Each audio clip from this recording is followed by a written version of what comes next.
Hello everyone, I'm Saket Bajpayee, Director of Prayas Physics Classes, Dehradun. Welcome students, welcome to the first lecture of Dual Nature of Radiation and Matter. तो बच्चों इस lecture में basically हम लोग देखने वाले हैं about photon theory of light, है ना। पिछले चैप्टर में हम लोगों ने पढ़ा था वेव नेचर ऑफ लाइट, है ना। तो इस बार जो है हम लोग क्या देखेंगे, फोटोन थ्योरी ऑफ लाइट, है ना, पार्टिकल नेचर को समझेंगे। फिर हम लोग देखेंगे radiation pressure and then we'll finally see Millikan oil drop experiment. तो बच्चों इस चैप्टर की शुरुआत में मैं आपको थोड़ी कहानी बताऊंगा, है ना, किस तरीके से चीजें इवॉल्व हुई, किस तरीके से हम लोगों ने समझा कि लाइट का नेचर किस तरीके का है ना। और मैं आपको सच सच बता दूं तो अभी भी लोग समझ ही रहे हैं ना कि एग्जैक्ट नेचर क्या है लाइट का, है ना। अभी भी ये जो लाइट है ये एक ऐसा टॉपिक है जिसके ऊपर रिसर्च चल ही रहा है ना। तो the classical physics that we have so far studied, है ना, जो क्लासिकल फिजिक्स की हम लोग बात कर रहे हैं, deals with two categories of phenomena, particle and waves, है ना। पिछले चैप्टर में हम लोगों ने वेव फिनोमेना पर काफी रिसर्च करा। According to our everyday experience, particles को हम लोग क्या कहते हैं, क्या होते हैं particles? Particles are tiny objects like bullets, है ना। They have mass and they ओबे न्यूटन्स लॉज, है ना। ये बहुत इंपॉर्टेंट है कि जिसको हम लोग पार्टिकल कहते हैं वो क्या करते हैं, वो न्यूटन्स लॉज को ओबे करते हैं ना। मतलब कि दे travel through space in straight lines जब तक कि कोई फोर्स उस पर एक्ट ना करे ना। इनर्शिया आपने पढ़ा है। Likewise, according to our everyday experience, waves, like waves in the ocean, are phenomena that extend in space, है ना। When a wave travels through an opening or around a barrier, हम लोगों ने पढ़ा था पिछले चैप्टर में, the wave diffracts, है ना, and different parts of the wave interfere, है ना। Interference phenomena भी देखा था। Therefore, particles and waves are easy to distinguish from each other, है ना। बड़े आराम से हम लोग बता सकते हैं कि ये वेव है, ये पार्टिकल है। In fact, they have properties that are mutually exclusive. Nonetheless, the question of how to classify light was a mystery for centuries. आप समझ रहे हैं? ये centuries तक एक mystery थी। मतलब कई लोग पैदा हुए, मर गए, उनको कोई आइडिया नहीं लगा लाइट के बारे में। हम लोग कम से कम एक ऐसे जनरेशन में जब हमारे को फिर भी काफी हद तक लाइट के प्रॉपर्टीज के बारे में मालूम चल चुका है, ठीक है। तो देखिए बच्चों, सबसे पहले देखते हैं one of the early theories about the nature of light is that of Plato, है ना, who lived in the 5th and 4th centuries BC। मतलब कितनी पुरानी बात है ना। तब से लोग इस लाइट के नेचर को स्टडी कर ही रहे थे। Plato thought that light consisted of streamers emitted by the eye. आप सोच रहे हैं, मतलब हमारे आंखों से कुछ चीजें निकलती थी जिसको वो, है ना, लाइट कहते थे कि लाइट उससे बनी है। Euclid, who lived roughly a century later, also held this view, है ना। On the other hand, the Pythagoreans believed that light emanated from luminous bodies in the form of very fine particles, while Empedocles, a predecessor of Plato, taught that light is composed of high-speed waves of some sort, है ना। तो देखिए उस समय भी कुछ लोग particle कहते थे, कुछ लोग वेव कहते थे, है ना। For more than 2000 years, आप सोचिए, The questions remained unanswered. बहुत बड़ी बात है ये बच्चों, है ना। Does light consist of waves or particles?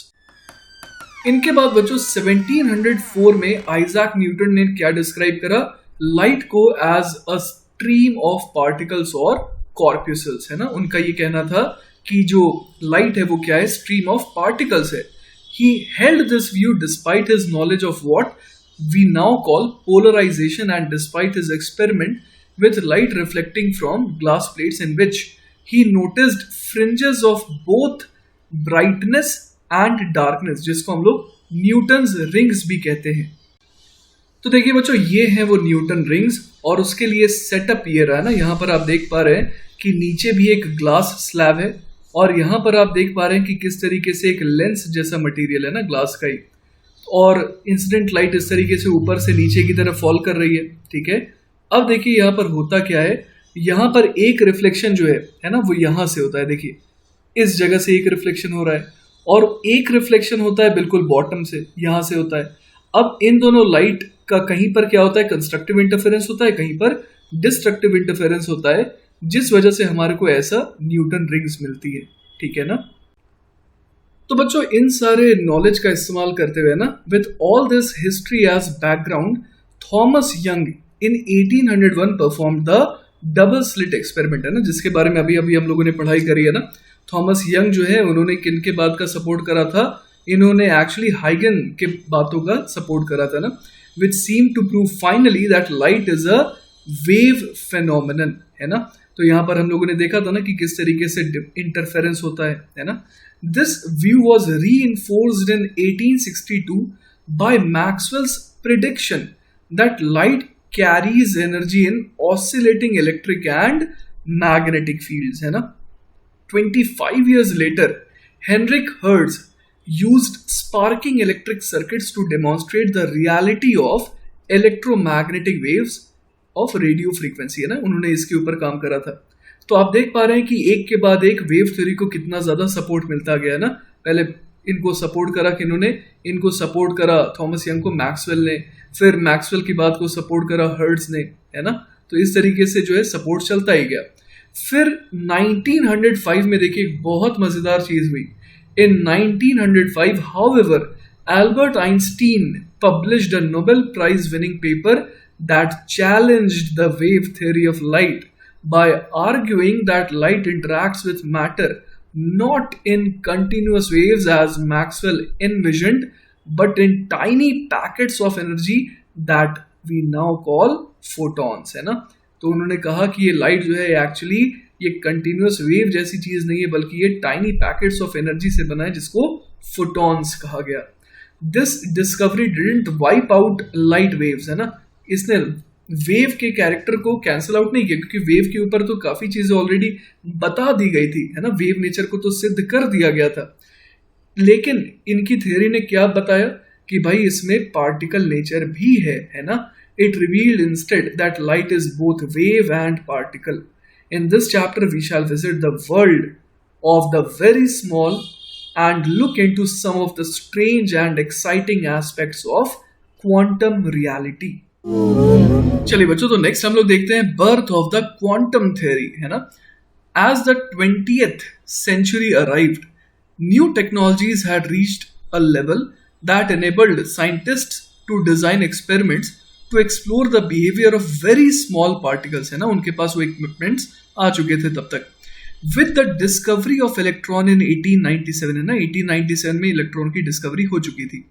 And the investigation of radioactivity at about the same time, experimenters began to probe the atomic structure of matter, है ना। एटॉमिक स्ट्रक्चर ऑफ मैटर को एनालाइज करना चालू कर दिया गया था। 1900 में क्या हुआ, the German theoretical physicist Max Planck hypothesized that warm bodies emit radiant energy in discrete bundles, है ना। वो एनर्जी के पैकेट भेजते हैं। Each of these bundles he called a quantum. According to Planck, the energy of each energy bundle is proportional to the frequency of the radiation. उन्होंने क्या कहा कि हर बंडल, है ना, हर बंडल जो निकलता है, जो रेडिएट होता है एनर्जी का, उसकी एनर्जी कितनी होती है। एक्चुअली वो एनर्जी बोला उन्होंने कि वो प्रोपोर्शनल होगी किसके, फ्रीक्वेंसी ऑफ रेडिएशन के। His hypothesis began a revolution of ideas that has completely changed the way we think about the physical world, है ना। पहले हम लोग को लगता था कि सब कुछ कंटिन्यूअस है, पर उन्होंने उसको भी क्या कहा कि नहीं, ये एनर्जी के पैकेट के फॉर्म में निकलता है, ठीक है।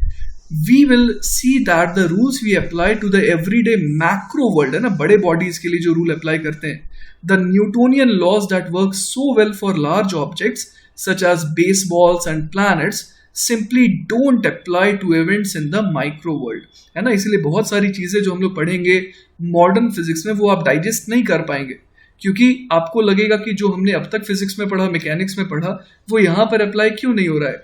जैसे हम लोग आगे आने वाले चैप्टर्स में ये भी पढ़ेंगे, है ना, कि मास जो है वो वेरी कर सकता है स्पीड के साथ, तो ये आपको डाइजेस्ट नहीं हो पाएगा, क्योंकि आप अगर तेजी से दौड़ते हैं, है ना, तो आपका वेट लॉस होता है, लेकिन वो अलग वजह से होता है ना। In the macro world the study of motion is called mechanics. In the micro world where different rules hold sway the study of motion is quantum mechanics, है ना। तो इस दुनिया को क्वांटम मैकेनिक्स कहेंगे। More broadly the body of laws developed from 1900 to the late 1920s that describe all quantum phenomenon of the micro world is known as quantum physics. तो अब आपको समझ में आ रहा होगा कि ये क्वांटम फिजिक्स क्या है। एक तरीके से ये हमारे को नॉलेज देता है कि माइक्रो वर्ल्ड को कैसे स्टडी किया जाए, ठीक है। तो सबसे पहले बच्चों हम लोग क्वांटाइजेशन का मतलब समझते हैं ना. Quantization, the idea that the natural world is granular rather than smoothly continuous, is certainly not a new idea to physics, है ना. हम लोग जानते हैं कि मैटर जो है वो क्या होता है, क्वांटाइज्ड होता है. ठीक है, वो चीजों से मिल करके बना है, छोटी छोटी चीजों से मिल करके बना है. The mass of a brick of gold for example is equal to some whole number multiple of the mass of a single gold atom, है ना. बहुत सारे गोल्ड एटम के मासेस को अगर जोड़ दें तो वो क्या बन जाएगा, ब्रिक ऑफ गोल्ड का mass. Electricity is quantised as electric charge is always some whole number multiple of the charge of a single electron ना. आपको याद होगा कि चार्ज ऑफ एनी पार्टिकल हम लोग क्या बोलते हैं, n टाइम्स e कहते हैं, है ना, क्योंकि कितने इलेक्ट्रॉन गए कितने इलेक्ट्रॉन आए वही डिसाइड करते हैं उसके ऊपर जो चार्ज है. The concept of a light quantum और a photon turns out to be far more subtle and mysterious than Einstein imagined. Indeed, it is still very poorly understood.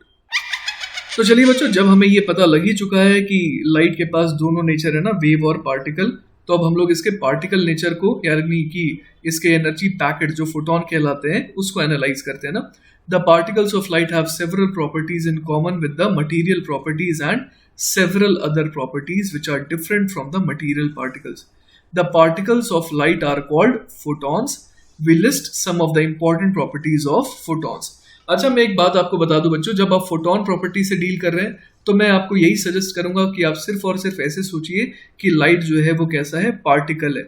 जब वेव ऑप्टिक्स के बारे में पढ़ रहे हैं तो आप सिर्फ ऐसे सोचिए कि वो वेव है ना. दोनों को मिक्स करेंगे तो बहुत कॉम्प्लिकेशन हो जाएगा ना. मैंने आपको पहले ही बताया कि लाइट जो है बहुत ही मिस्टीरियस है ना, जो इसका नेचर है इसको अभी भी समझा जा रहा है. इनफैक्ट ऐसी भी थ्योरीज आ रही है जिसमें लोग ये कहते हैं कि जो छोटे छोटे क्वांटम है ना, ये जो पार्टिकल्स होते हैं इनके पास कॉन्शियसनेस होता है, जो ये सोचते हैं कि कब हमें पार्टिकल की तरह बिहेव करना है, कब हमें वेव की तरह बिहेव करना है. मतलब ये बहुत ही कॉम्प्लिकेटेड सी चीज़ है जिसके ऊपर अभी भी स्टडी किया जा रहा है.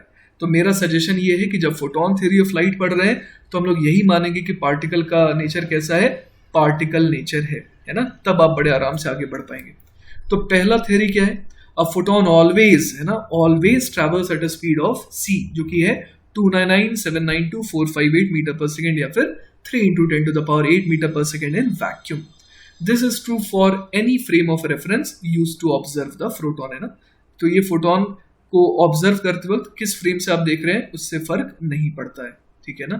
The mass of a photon is not defined in the sense of Newtonian mechanics, है ना. जैसा हम लोगों ने आपको समझाया था कि न्यूटोनियन मैकेनिक्स अलग है, क्वांटम मैकेनिक्स अलग है. दोनों को एक साथ कंबाइन करने की जरूरत नहीं है हमारे को, है ना. दोनों बहुत डिफरेंट है, दोनों में नियम अलग अलग है. तो the mass of a photon is not defined in the sense of Newtonian mechanics. We shall ignore this concept क्योंकि वो हमारे लेवल से थोड़े ऊपर की चीज है. We simply state that the rest mass of a photon is zero, है ना. उसका रेस्ट मास क्या है, जीरो है. जब वो रुका हुआ है तब उसके मास को हम लोग क्या कहेंगे, जीरो कहेंगे. Each photon has a definite energy and a definite linear momentum, है ना. फोटोन के पास एनर्जी भी है, एनर्जी और इसके साथ साथ लीनियर मोमेंटम भी है. ठीक है.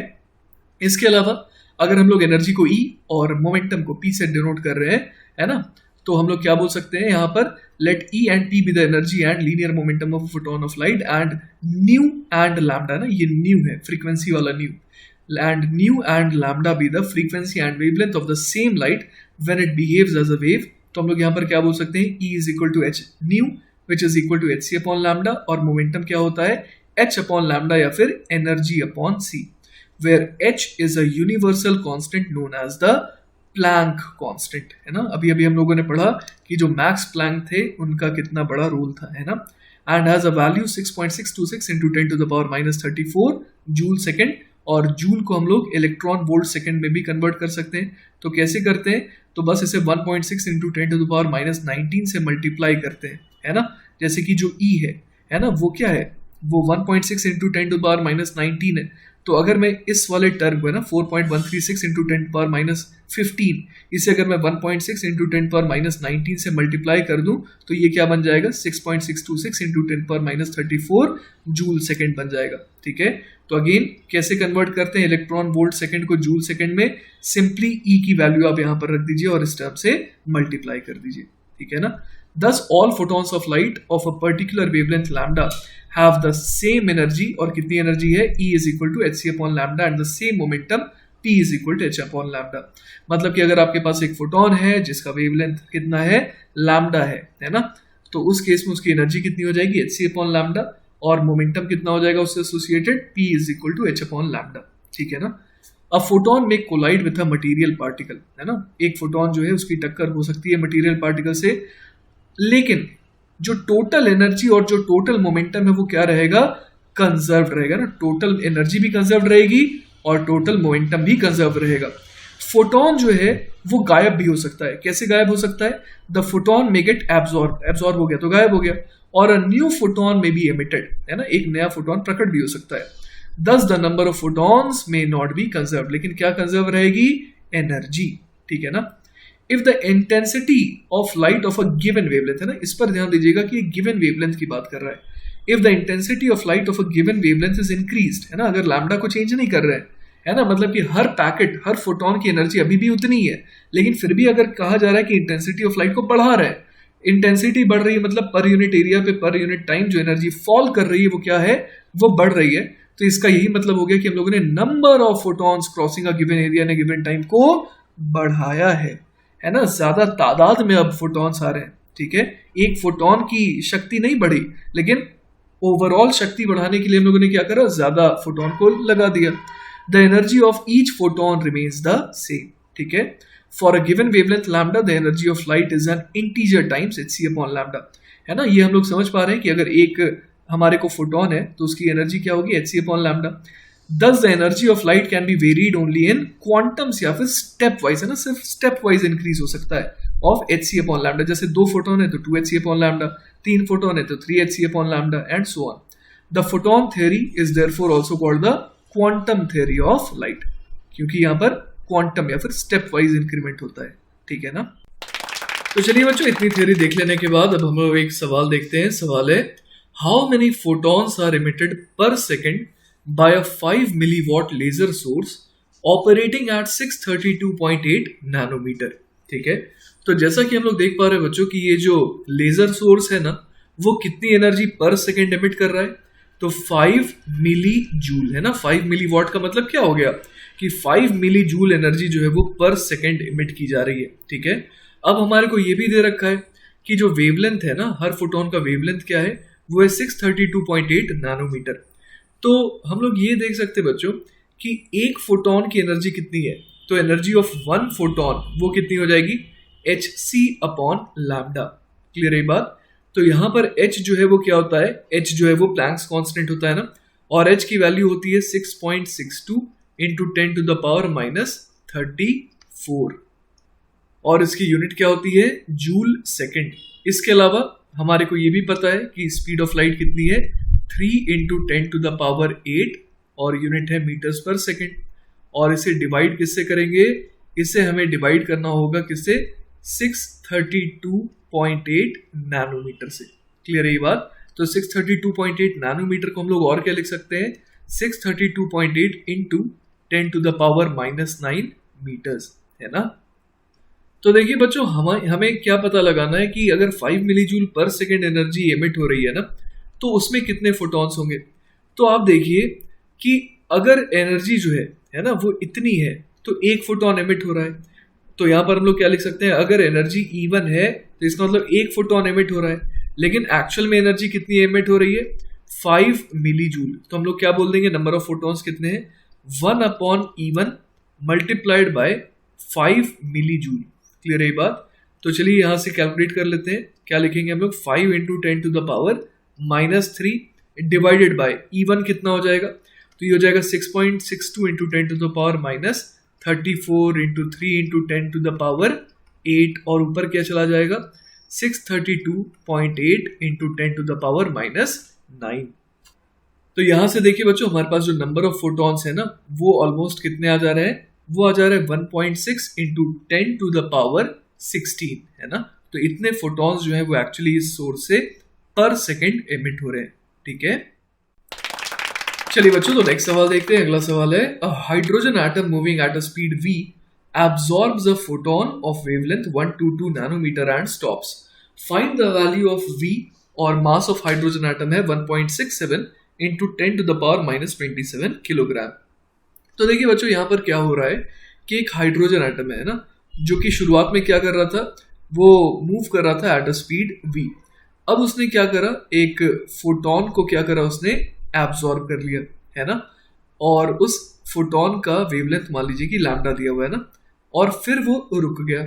इसका मतलब एक चीज हम लोग देख पा रहे हैं कि पूरे सिस्टम का मोमेंटम जो है ना, वो एंड में कितना हो गया, जीरो हो गया। और ये जो कोलिजन है इसमें हम लोग समझ पा रहे हैं कि मोमेंटम अगर ओवरऑल एंड में जीरो हो गया तो इनिशियल मोमेंटम भी क्या रहा होगा, जीरो रहा होगा।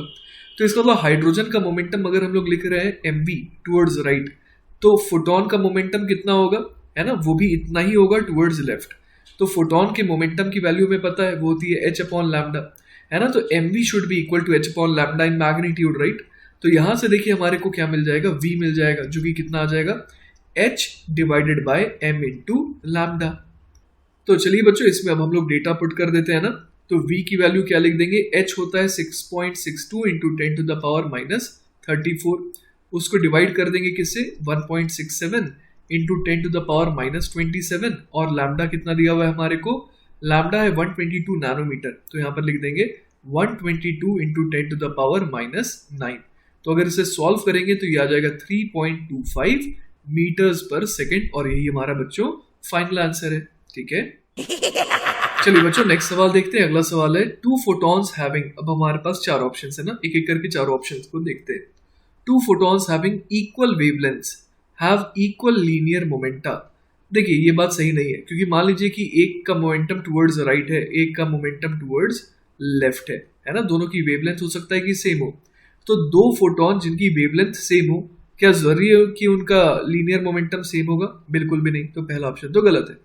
दूसरे में क्या बोला है, two photons having equal energies have equal linear momenta. तो एनर्जी तो अगेन है ना, लैम्डा सेम है तो एनर्जी सेम हो जाएगी, राइट। लेकिन क्या लीनियर मोमेंटम सेम है, नहीं, गलत है। Two photons having equal frequencies have equal linear momenta, again same reason, गलत है।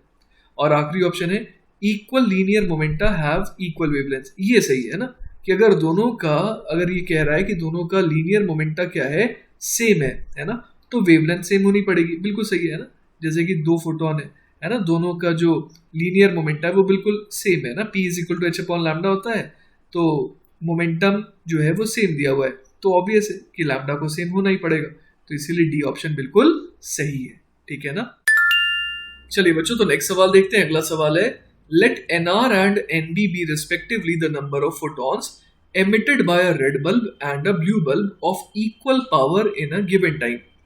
अब चार ऑप्शन है, nr equal to nb, nr less than nb, nr greater than nb, या फिर the information is insufficient to get a relation between nr and nb। तो देखिए यहाँ पर क्या बोला गया है कि हमारे पास दो अलग अलग कलर के बल्ब है ना, एक रेड बल्ब है ना, एक रेड बल्ब है, और एक कैसा बल्ब है, एक ब्लू बल्ब है ना, दो अलग अलग कलर के यहाँ पर बल्ब्स है, ठीक है।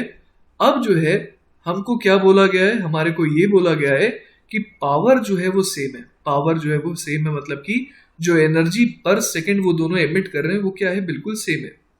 अब हमारे को ये पता है कि अगर मैं रेड के वेवलेंथ के बारे में बात करूं लैम्डा आर, और अगर मैं ब्लू के, है ना, ब्लू के वेवलेंथ के बारे में बात करूं लैम्डा बी, तो हमें पता है कि ब्लू का वेवलेंथ जो है वो क्या होता है, वो कम होता है। तो लैम्डा बी जो है वो क्या है, लेस देन लैम्डा आर है, ठीक है। और ये भी हमारे को समझ में आ रहा है कि लैम्डा कम होने से क्या हो जाएगा, एनर्जी बराबर होता है hc अपॉन लैम्डा। तो लैम्डा अगर कम है इसका मतलब एनर्जी ऑफ ईच फोटोन क्या है, ज्यादा है। तो ब्लू के जो है कम फोटॉन्स से ही ज्यादा एनर्जी हो जाएगी एज कंपेयर टू रेड के, है ना। तो रेड को ज्यादा फोटॉन्स की जरूरत पड़ेगी उतनी पावर एमिट, मतलब समझ रहे, उतनी एनर्जी पर सेकेंड एमिट करने के लिए। क्लियर है ये बात। तो ऑब्वियस है ना कि ये हो गया, इसका मतलब कि nr जो है उसको क्या होना पड़ेगा, ग्रेटर देन nb होना पड़ेगा, क्योंकि हम लोग ये समझ रहे हैं कि एक फोटॉन ज्यादा एनर्जेटिक है किसका, ब्लू का, एज कंपेयर टू रेड के। तो ब्लू के कम फोटॉन्स की रिक्वायरमेंट होगी और रेड के ज्यादा फोटॉन्स की रिक्वायरमेंट होगी अगर पावर दोनों का सेम है तो, ठीक है। चलिए बच्चों तो हमारा नेक्स्ट टॉपिक है रेडिएशन प्रेशर। तो बच्चों होता क्या है कि जब मान लीजिए कि कुछ फोटॉन स्ट्राइक करते हैं किसी सरफेस पे, है ना, then they exert a force on that surface. तो जिस वजह से क्या क्रिएट होता है, रेडिएशन प्रेशर, है ना। वो जो सरफेस है जिस पे ये स्ट्राइक कर रहे हैं, इट फील्स अ प्रेशर, ठीक है। तो उसी को हम लोग एक्चुअली निकालना चाह रहे हैं। तो हम लोग सबसे पहला केस ले रहे हैं force exerted on perfectly absorbing surface, और फिर हम लोग जो है इस फोर्स की मदद से क्या निकाल लेंगे, प्रेशर निकाल लेंगे। तो देखिए बच्चों, यहां पर मान लीजिए कि हमारे को ये दिया हुआ है कि n नंबर ऑफ फोटॉन्स जो है वो पर सेकेंड स्ट्राइक कर रहे हैं ना, इस एरिया को पर सेकेंड कितने फोटॉन स्ट्राइक कर रहे हैं, n फोटॉन स्ट्राइक कर रहे हैं। तो हम लोग देख पा रहे हैं कि अगर ये परफेक्टली एब्जॉर्बिंग सरफेस है, ठीक है ना, अगर ये परफेक्टली एब्जॉर्बिंग सरफेस है तो स्ट्रेट अवे है ना, जैसे ही फोटॉन स्ट्राइक करेंगे उनका मोमेंटम क्या हो जाएगा, जीरो हो जाएगा। क्लियर है। तो हम लोग यहाँ पर कह सकते हैं कि फोर्स क्या होता है, फोर्स होता है rate of change of linear momentum. तो इसका मतलब ये भी हो गया कि अगर फाइनल मोमेंटम जीरो होने वाला है तो जो इनिशियल मोमेंटम है ना, उसी के हिसाब से हम लोग देख सकते हैं कि चेंज इन मोमेंटम क्या आएगा। जो इसके पास शुरुआत में मोमेंटम था वही तो अब इसके पास नहीं रहा। क्लियर है। तो अगर मैग्नीट्यूड ऑफ फोर्स की बात करें तो हम लोग सिंपली क्या निकाल लेंगे, magnitude of change in linear momentum, जो कि किसके बराबर हो जाएगा, इनिशियल मोमेंटम के, है ना। तो हम लोग देखना चाहते हैं कि पर सेकेंड कितना मोमेंटम था यहाँ पर, है ना। तो पर सेकेंड की अगर बात करें यहाँ पर, तो एक सेकेंड में कितने फोटॉन स्ट्राइक कर रहे थे, n फोटॉन स्ट्राइक कर रहे थे, और एक फोटॉन का मोमेंटम कितना होता है, h अपॉन लैम्डा होता है। तो n फोटॉन्स का मोमेंटम कितना हो जाएगा, nh अपॉन लैम्डा हो जाएगा, है ना। तो अगर n फोटॉन्स, है ना, n photons per second strike कर रहे थे, तो यहां पर हम लोग देख पा रहे हैं कि nh अपॉन लैम्डा जो है वो क्या बन गया, फोर्स बन गया, है ना। तो अब बच्चों अगर हमें प्रेशर निकाला है ना, रेडिएशन प्रेशर निकालना है, तो वो कितना हो जाएगा, NH अपॉन लैम्डा। इसको डिवाइड कर देना होगा हमें एरिया से, है ना, क्योंकि यहाँ पर हम लोग देख पा रहे हैं कि किस तरीके से ये जो बीम ऑफ, है ना, ये बीम ऑफ लाइट है, ये स्ट्राइक कर रही थी इस एरिया को, है ना।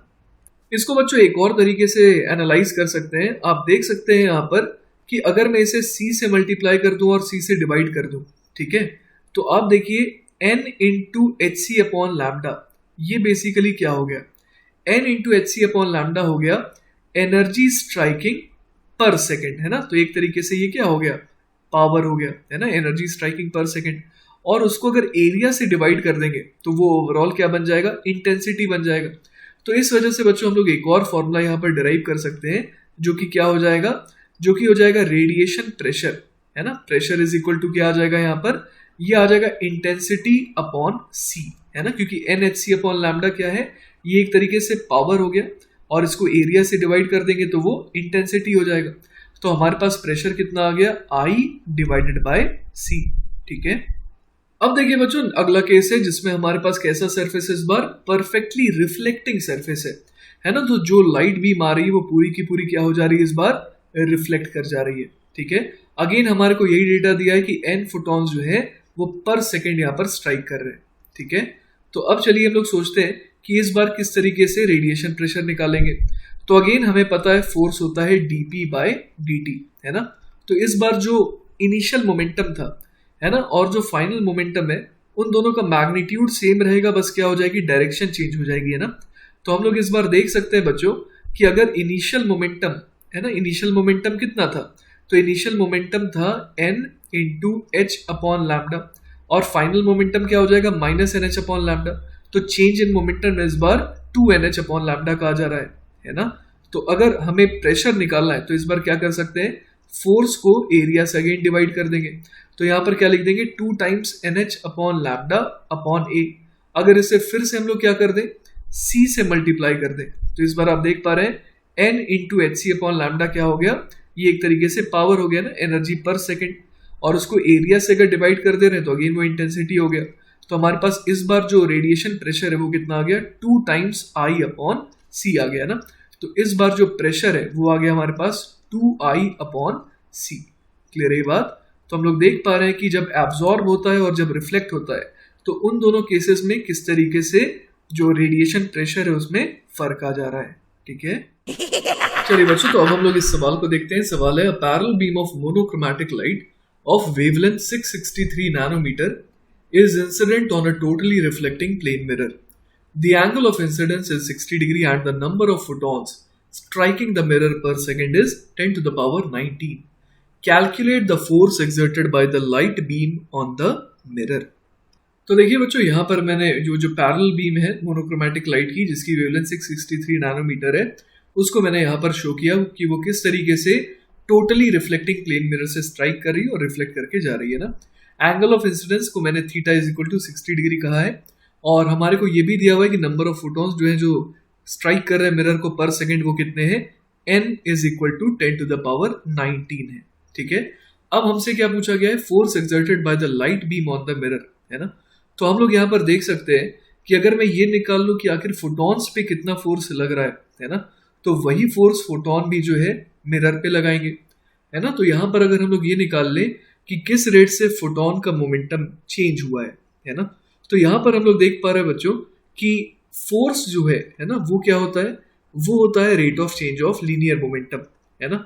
तो यहाँ पर अगर हम लोग ये निकाल लें कि चेंज इन मोमेंटम पर सेकेंड कितना का हो रहा है ना, मतलब change in momentum in 1 second, है ना, अगर ये हम लोग निकाल लें तो ये भी तो फोर्स कहलाएगा। ठीक है, तो पहले मोमेंटम कितना था, पहले जो है मोमेंटम था n इंटू, है ना, यहाँ पर हम लोग लिख देंगे n into H upon lambda, और बाद में मोमेंटम अभी भी कितना है magnitude wise, n into H upon lambda. लेकिन हम लोग देख पा रहे हैं कि ये जो मोमेंटम है ना, इसका अगर मैं एक्स एक्सिस के लॉन्ग कॉम्पोनेंट लूँ, एक्स एक्सिस में किसे कह रहा हूँ, आइए मैं दिखा देता हूँ आपको। मैं ये एक्सिस को x कह रहा हूँ और इस एक्सिस को y कह रहा हूँ, है ना। तो अगर मैं x के लॉन्ग कॉम्पोनेंट देखूँ तो पहले जितना था अभी भी उतना ही है, तो फर्क तो सिर्फ y एक्सिस के लॉन्ग आया है ना। तो चेंज इन मोमेंटम जो है वो कितना हो जाएगा, वो हो जाएगा 2 टाइम्स NH अपॉन लैम्डा का कौन सा कॉम्पोनेंट, कॉस ऑफ थीटा, है ना। NH upon lambda cos theta नीचे की तरफ था, अब NH upon lambda cos theta ऊपर की तरफ है। तो हम लोग देख पा रहे हैं चेंज इन मोमेंटम जो है ना, इन 1 सेकेंड वो कितने का आ रहा है, 2NH upon lambda into cos theta. तो यही क्या बन जाएगा, यही फोर्स बन जाएगा। तो देखिए बच्चों, यहाँ पर n की वैल्यू 10 टू द पावर 19 है, तो यहाँ लिख देते हैं 2 into 10 to the power 19 into H होता है 6.6 into 2 into 10 to the power minus 34। Cos theta cos 60 half हो जाएगा, तो 2 डिनोमिनेटर में आ जाएगा, और साथ ही साथ जो लैम्डा है ना, वो हमारे को दिया हुआ है 663 नैनोमीटर। ठीक है, तो यहाँ पर लिख देते हैं 663 into 10 to the power minus 9। ठीक है, तो अब देखिए बच्चों, यहाँ पर जो फोर्स है वो हमारे पास कितना आ जाएगा, हम लोग बड़े आराम से देख सकते हैं कि 2 इंटू 2 है ना, 2 और 2 है ना, ये 1 हो गया, और साथ ही साथ आप देखिए एक्चुअली ये 6.626 होता है ना, तो इसे हम लोग 6.63 भी अप्रोक्सीमेटली कह सकते हैं। ठीक है, तो यहाँ से फोर्स देखिए हमारे पास कितना आ जाएगा, 10 to the power minus 8 newton, है ना। तो ये हमारा हो जाएगा बच्चों फाइनल आंसर। क्लियर है ये बात। चलिए बच्चों, तो नेक्स्ट सवाल देखते हैं। अगला सवाल है, a beam of white light is incident normally on a plane surface absorbing 70% of the light and reflecting the rest. If the incident beam carries 10 watt of power, find the force exerted by it on the surface. तो देखिए बच्चों, इस बार जो है ना perfectly absorbing surface है ना perfectly reflecting surface है ना। तो इस बार जो लाइट बीम यहाँ पर स्ट्राइक कर रही है ना, तो हम लोग देख सकते हैं कि कितनी एनर्जी पर सेकंड स्ट्राइक कर रही है, 10 वॉट, है ना। तो हम लोग यहाँ पर देख सकते हैं कि अभी अभी हम लोगों ने दो चीजें देखी थी, है ना। हम लोगों ने देखा था एक तो एब्जॉर्बिंग वाला केस और एक रिफ्लेक्शन वाला केस। तो हम लोगों ने देखा था अगर एफ आर की बात करें ना, रिफ्लेक्शन वाले केस की बात करें, तो यहाँ पर हम लोगों ने देखा था कि एफ आर की वैल्यू क्या आ रही थी, वो आ रही थी पावर अपॉन सी इंटू टू, है ना, twice of power upon C.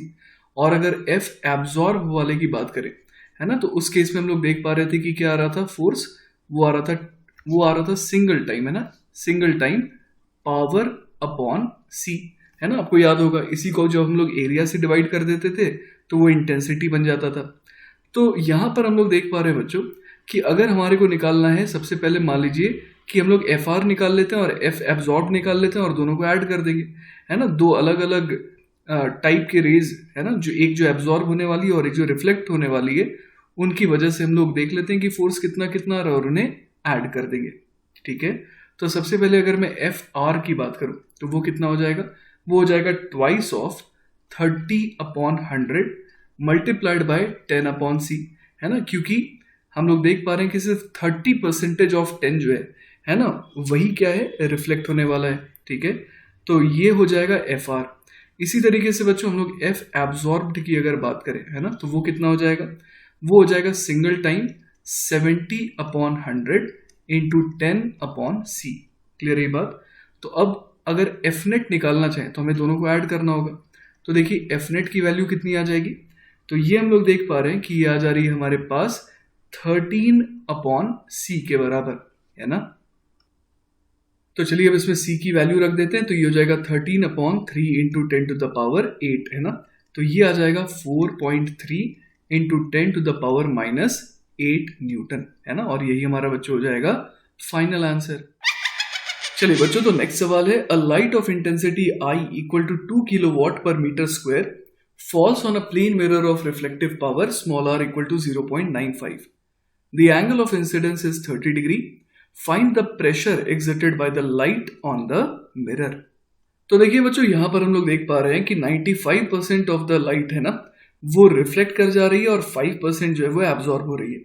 तो चलिए सबसे पहले हम लोग देखते हैं कि एब्जॉर्ब जो पोर्शन हो रहा है ना, जो पोर्शन एब्जॉर्ब हो रहा है उसकी वजह से कितना फोर्स लग रहा है और किस डायरेक्शन में लग रहा है ना। और हम लोगों को एंड में क्या निकालना है, प्रेशर भी निकालना है। तो आप देखिए बच्चों, यहां पर हम लोग देख सकते हैं कि आखिर है ना कितना पोर्शन जो है वो एब्जॉर्ब हो रहा है। तो वो एब्जॉर्ब होने वाला पोर्शन तो है 5%, ठीक है। अब देखिए इंटेंसिटी हमें दी हुई है I, है ना। तो हम लोग अगर ये माने बच्चों की टोटल n फोटॉन्स जो है वो पर सेकेंड स्ट्राइक कर रहे हैं, है ना। तो अगर n photons per second strike कर रहे हैं तो उसका भी 5% फोटोन जो है ना, वो क्या होने वाला है, एब्जॉर्ब होने वाला है। तो हम लोग n एब्जॉर्ब्ड, है ना, n एब्जॉर्ब्ड क्या लिखेंगे, 5/100 ऑफ n, है ना। यहां पर n क्या लिया है मैंने, टोटल नंबर ऑफ फोटॉन्स जो इंसिडेंट हो रहे हैं पर सेकेंड। क्लियर है ये बात। तो n एब्जॉर्ब्ड कितना आ गया, 5/100 इंटू n आ गया, है ना। तो अब जब ये यहां पर इस तरीके से स्ट्राइक कर रहा है, ठीक है, तो हम लोग यहां पर समझ पा रहे हैं कि जो फोर्स लग रहा है ना, जो इस बीम पर फोर्स लग रहा है वो किस डायरेक्शन में लग रहा है, वो इस पर्टिकुलर डायरेक्शन में लग रहा है ना। तभी तो ये पूरी की पूरी तरीके से क्या हो गया, रुक गया। तो अगर मैं ये निकालना चाहूं कि आखिर इस पर कितना फोर्स लग रहा है, तो हम लोग बड़े आराम से निकाल सकते हैं। कैसे निकालेंगे, तो देखिए यहाँ पर, है ना, यहाँ पर हम लोग लिख सकते हैं कि जो फोर्स होगा वो बेसिकली होता है rate of change of linear momentum. तो आखिर इसका मोमेंटम जो भी था इस डायरेक्शन में वो पूरा का पूरा खत्म हो गया। तो हम लोग अगर पर सेकेंड इसका मोमेंटम क्या था वो देख लें ना, तो हम लोग सिंपली बोल देंगे कि वही क्या हो जाएगा जो इस पर फोर्स लगा, और फिर हम लोग न्यूटन के थर्ड लॉ से बोल देंगे कि वही फोर्स इसने लगाया सरफेस पर। तो पर सेकेंड इसके पास कितना मोमेंटम था, याद रखिएगा मैं सिर्फ एब्जॉर्ब्ड, है ना, एब्जॉर्ब होने वाले फोटॉन्स की बात करने वाला हूं। तो कितने फोटॉन्स थे जो स्ट्राइक कर रहे थे पर सेकेंड, जो एब्जॉर्ब होने वाले थे, वो थे 5n/100, है ना। और हमें पता है कि एक फोटॉन का, है ना, एक फोटॉन का मोमेंटम कितना होता है, h/λ। तो इतने फोटॉन का मोमेंटम हो जाएगा 5n/100 इंटू h/λ, है ना। ये मोमेंटम पर सेकेंड है जो अब नहीं रहा। तो ये हम लोगों ने F एब्जॉर्ब्ड निकाल लिया। क्लियर है ये बात। तो अब अगर बात करें कि सरफेस पर कितना फोर्स लग रहा है, तो ये जो फोर्स F एब्जॉर्ब्ड हमने निकाला है ना, यही फोर्स इस पर सरफेस पर भी लग रहा है, लेकिन इस पर्टिकुलर डायरेक्शन में ना। तो यहां पर मैं F एब्जॉर्ब्ड लिख देता हूं, ठीक है, जो कि कितना आ रहा है 5nh/100λ, ठीक है ना। तो यहां से देखिए हमने अब क्या कर दिया, इसे मिटा दिया, है ना। अब देखिए बच्चों, हमारे को एक्चुअली प्रेशर निकाला है ना, pressure exerted by the light on the mirror. तो प्रेशर के लिए हमारे को कौन सा कंपोनेंट चाहिए इस फोर्स का, हमारे को ये परपेंडिकुलर कंपोनेंट चाहिए, ठीक है ना। तो अब देखिए यहां पर बच्चों, अगर हम लोग ये कहें, है ना, कि जो एंगल ऑफ इंसिडेंस है अगर वो आई था, है ना, अगर एंगल ऑफ इंसिडेंस आई था, या फिर एक काम करते हैं इसे मैं थीटा कह देता हूं ना, एंगल ऑफ इंसिडेंस जो है वो कितना है, थीटा है। तो ये वाला एंगल जो है ये भी कितना हो जाएगा, थीटा हो जाएगा, है ना। तो F परपेंडिकुलर की अगर बात करें तो F perpendicular because of absorbed portion वो कितना आ जाएगा, वो आ जाएगा 5nh/100λ का कौन सा कंपोनेंट, cos थीटा। इसके अलावा बच्चों हमें ये पता है कि अगर कोई लाइट बीम है ना, तो जो इंटेंसिटी दी होती है वो इस परपेंडिकुलर क्रॉस सेक्शन के करस्पॉन्डिंग दी होती है। तो अगर मैं इस एरिया को A बोल रहा हूं, है ना, तो जितने एरिया पे ये बीम फॉल कर रही है वो एरिया कितना हो जाएगा, ये वाला जो एरिया है ये हो जाएगा बच्चों a upon cos of theta. तो अगर मैं ये देखूं है ना कि जो एरिया है ना जिस पे ये लाइट फॉल कर रही है वो एक्चुअली कितना है, वो तो सिंपली है a divided by cos of theta. Clear है ये बात। तो अब देखिए बच्चों, जो प्रेशर है ना एब्जॉर्ब्ड कंपोनेंट है ना, एब्जॉर्ब लाइट की वजह से आ रहा है, वो कितना है, वो हो जाएगा बेसिकली F परपेंडिकुलर है ना जो एब्जॉर्ब वाला है डिवाइडेड बाय एरिया जो कि कितना है a अपॉन कॉस थीटा है। तो यहां से देखिए हमारे पास क्या आ जाएगा, ये आ जाएगा 5NH अपॉन 100 लैम्डा, ऊपर आ जाएगा कॉस थीटा और फिर डिनोमिनेटर में है a अपॉन कॉस थीटा, मतलब ये हो जाएगा कॉस स्क्वायर थीटा। क्लियर है ये बात। तो अब देखिए बच्चों यहां पर अगेन मैं अगर एक काम करूं है ना, अगर मैं इसे c से मल्टीप्लाई और c से डिवाइड कर दूं तो आप देखिए यहां पर NHC है ना, NHC अपॉन लैम्डा को अगर मैं देखूं तो ये बेसिकली क्या बन जा रहा है, NHC अपॉन लैम्डा, एक फोटोन का मोमेंटम की एनर्जी होती है hc अपॉन लैम्डा। तो टोटल यहां पर है ना कितने फोटॉन्स थे इस लाइट बीम के पास, मैं टोटल की बात कर रहा है ना, तो वो थे n फोटॉन्स थे है ना टोटल है ना, रिफ्लेक्टेड प्लस एब्जॉर्ब दोनों मिलाकर के n फोटॉन्स थे। तो टोटल एनर्जी है ना वो कितनी थी पर सेकंड जो फॉल कर रही थी, वो थी NHC अपॉन लैम्डा है ना। और अगर उसको मैं एरिया से डिवाइड कर दूं है ना, तो ये बेसिकली क्या हो जाएगा, power upon area which is intensity. तो यही हमारे को सवाल में गिवन है। तो पावर एब्जॉर्ब्ड जो है ना, सॉरी ये जो प्रेशर एब्जॉर्ब्ड है ना, जो प्रेशर एब्जॉर्ब लाइट की वजह से आ रहा है वो कितना हो जाएगा, वो हो जाएगा 5 into I into cos square theta divided by 100C। तो जैसा कि बच्चों हम लोग यहां पर देख पा रहे हैं, ये जो 5 अपॉन 100 है ये बेसिकली क्या है, ये एब्जॉर्प्टिव पावर है ना, मतलब कितना पोर्शन एब्जॉर्ब हो रहा है, तो इसे स्मॉल ए भी कहीं कहीं लिखा रहता है। तो ये कितना हो जाएगा हमारे पास फाइनली, ये हो जाएगा I upon C into A cos square theta. Clear है ये बात। अब बच्चों हम लोग बात करते हैं उस पोर्शन की है ना जो क्या हो रहे हैं, जो रिफ्लेक्ट हो रहे हैं। ठीक है, तो अगेन यहाँ पर जो एंगल ऑफ इंसिडेंस है वो थीटा है ना। तो यहां पर हम लोग देख पा रहे हैं बच्चों कि आखिर 95% है ना ऑफ फोटॉन्स जो है वो क्या हो रहे हैं, रिफ्लेक्ट हो रहे हैं। ठीक है, तो इस बार बड़ा आसान है देखना, हम लोगों ने देख भी रखा है कि इस बार जो ये लाइट बीम है ना, ये फोर्स किस डायरेक्शन में लगाएगी, ये फोर्स लगाएगी डाउनवर्ड डायरेक्शन में है ना। ये फोर्स किस डायरेक्शन में लगा रही है, डाउनवर्ड डायरेक्शन में लगा रही है। तो हम लोग बड़े आराम से इस बार क्या कर सकते हैं, पहले तो ये फोर्स निकाल सकते हैं है ना। तो फोर्स बराबर क्या हो जाएगा, ये हो जाएगा बच्चों, हम लोग जानते हैं कि dp बाई dt होता है ना। तो जो यहाँ पर इंसिडेंट बीम है ना उसका मोमेंटम पर सेकंड कितना था, तो हम लोग यहाँ पर देख सकते हैं कि आखिर कितने फोटॉन्स थे जो रिफ्लेक्ट होने वाले थे, वो थे 95 अपॉन 100 है ना, 95 अपॉन 100 इंटू n है ना। इसको हम लोग 95 अपॉन 100 को सिंपली और क्या बोल सकते हैं, r बोल सकते हैं ना। तो इसे मैं बोल दे रहा हूँ r है ना, रिफ्लेक्टिव पावर। ये जो हमारे को सवाल में गिवन था ना, ये देखिए सवाल में हमारे को गिवन था रिफ्लेक्टिव पावर है ना। तो यहां पर हम लोग बोल सकते हैं बच्चों कि r इंटू n ये क्या है, ये नंबर ऑफ दोज फोटॉन्स है जो क्या होने वाले हैं, रिफ्लेक्ट होने वाले हैं। तो इनके पास शुरुआत में मोमेंटम था कितना, n इंटू r, ये तो नंबर ऑफ फोटॉन्स हो गए, multiplied by h upon lambda है ना। और बाद में भी मोमेंटम का मैग्नीट्यूड इतना ही है, n into r into h upon lambda. लेकिन इनके मोमेंटम का कौन सा कंपोनेंट चेंज हो रहा है, तो जो वर्टिकली डाउनवर्ड कंपोनेंट है मतलब cos थीटा। तो हम लोग यहाँ पर बोल सकते हैं बच्चों कि F is equal to dp by dt, और ये कितना हो जाएगा, ट्वाइस हो जाएगा, twice of NHR upon lambda. यहाँ पर 2 का फैक्टर क्यों आया, क्योंकि पहले वो डाउनवर्ड था मोमेंटम का ये वर्टिकल कंपोनेंट, फिर वो अपवर्ड हो गया है ना। तो चेंज जो है वो डबल का आ रहा है। ठीक है, इसके अलावा बच्चों यहाँ पर cos थीटा भी आएगा ना। cos थीटा क्यों आ रहा है, क्योंकि पूरा का पूरा मोमेंटम थोड़ी चेंज हुआ है ना, मोमेंटम का सिर्फ cos थीटा ना, वर्टिकल कंपोनेंट जो है वो पलटा है ना। इसलिए यहाँ पर हम लोग क्या लिखेंगे, यहाँ पर हम लोग लिखेंगे 2NHR cos theta upon lambda है ना। तो अब देखिए बच्चों हमारे को प्रेशर निकालना है, तो हमें क्या करना होगा, इसे एरिया से डिवाइड करना होगा। लेकिन एरिया कितना हो जाएगा, तो वो हमने देखा था कि A अपॉन cos थीटा हो जा रहा है है ना। तो यहाँ से F की वैल्यू क्या आ जा रही है, ये आ जा रही 2NHR cos square theta upon A times lambda. Clear है ये बात।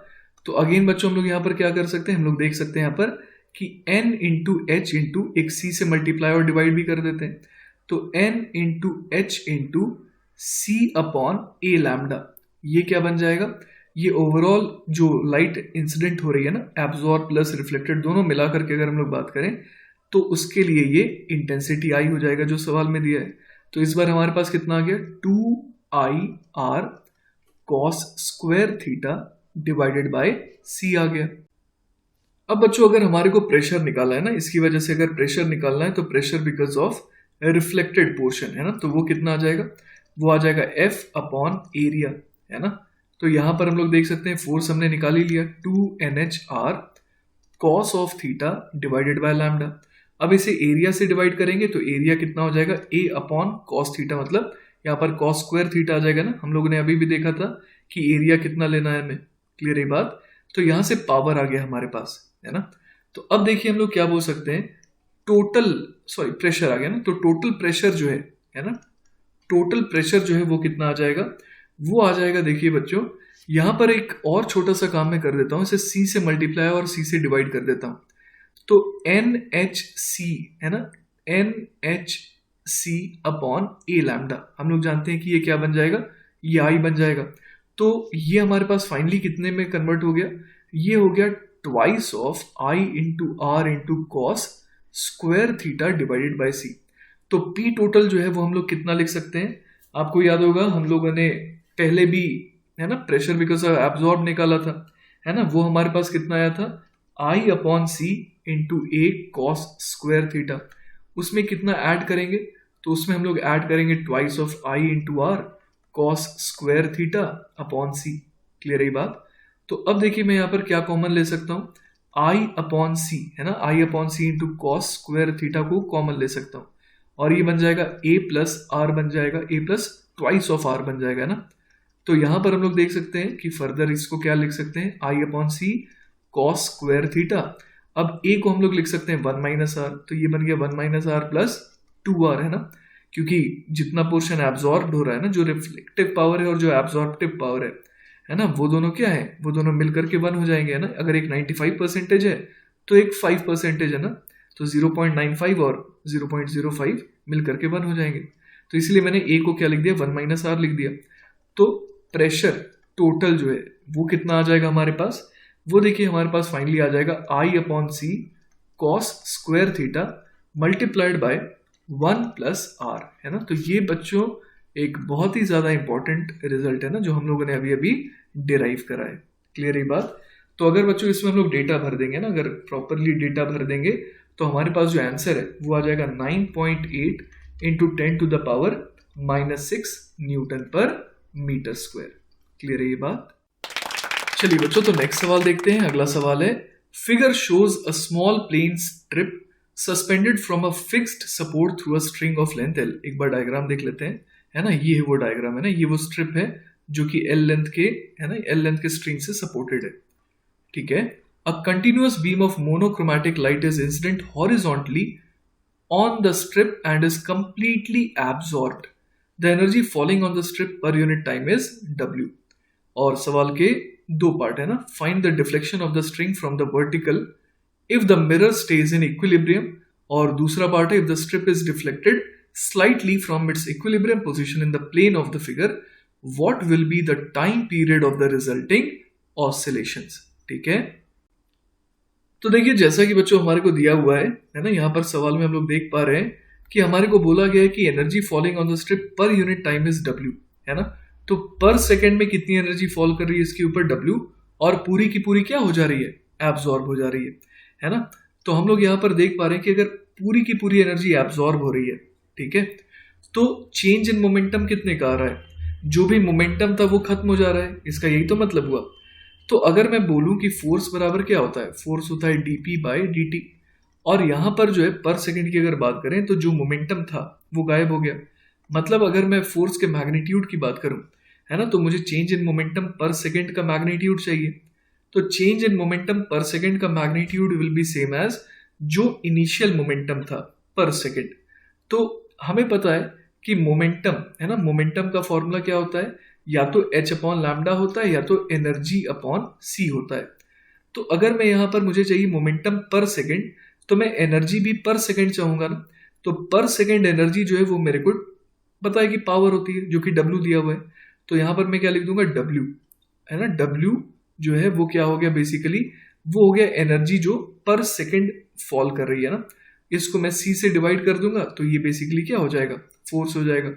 तो फोर्स जो इस पर एग्जर्ट हो रहा है ना, वो कितना हो जाएगा, W अपॉन C है ना। और हम लोग देख पा रहे हैं कि फ्रॉम राइट टू लेफ्ट अगर यहाँ पर फोटॉन्स जा रहे थे और वो एब्जॉर्ब हो गए, तो उन पर ऑब्वियस है उनका चेंज इन मोमेंटम कैसा आया, उनका चेंज इन मोमेंटम राइट की तरफ आया, मतलब उन पर फोर्स राइट की तरफ लग रहा है। तो अगर फोटॉन्स पे फोर्स राइट की तरफ लग रहा है तो फोटॉन्स इस पर फोर्स लगा रहे हैं टुवर्ड्स लेफ्ट है ना। तो इस डायरेक्शन में ये जो फोर्स है वो लग रहा है ना, इस स्ट्रिप के ऊपर। क्लियर है। तो चलिए अब स्ट्रिप का अगर मैं फ्री बॉडी डायग्राम बनाऊं तो देखिए मैं क्या क्या दिखा सकता हूं यहाँ पर। एक तो मैं इस तरीके से ये वाला फोर्स F दिखा सकता हूं ना, जो कि कितना है, W अपॉन C है। क्लियर है ये बात। साथ ही साथ यहाँ पर एक टेंशन T मैं दिखा सकता हूँ। ठीक है। उसके अलावा देखिए हमसे सवाल में और क्या क्या बोला गया था और पूछा गया था। हमसे देखिए सवाल के पहले पार्ट में पूछा गया था find the deflection of the string from the vertical. Clear है ये बात। तो सवाल में जो है मास नहीं दिया है पर हमें एज्यूम करना पड़ेगा, तो हम लोग इसके मास को m एज्यूम करके नीचे mg लगा देते हैं। क्लियर है। और जैसा कि डायग्राम हमारे को सजेस्ट कर रहा है ना, हमारे को ये वाले एंगल को क्या लेना है, थीटा लेना है। तो अब देखिए ये इन तीनों फोर्सेस की वजह से क्या है, बिल्कुल इक्विलिब्रियम में है। तो हम लोग यहाँ पर क्या लिख सकते हैं, हम लोग एक इक्वेशन लिख सकते हैं T sine theta is equal to W upon C है ना। तो ये W बाई C जो है वो क्या है, basically linear momentum of the light falling पर unit time on the strip है ना, जो कि फोर्स का रोल प्ले कर रहा है यहाँ पर। और साथ ही साथ हम लोग T cos थीटा को किसके बराबर कर सकते हैं, mg के बराबर कर सकते हैं ना।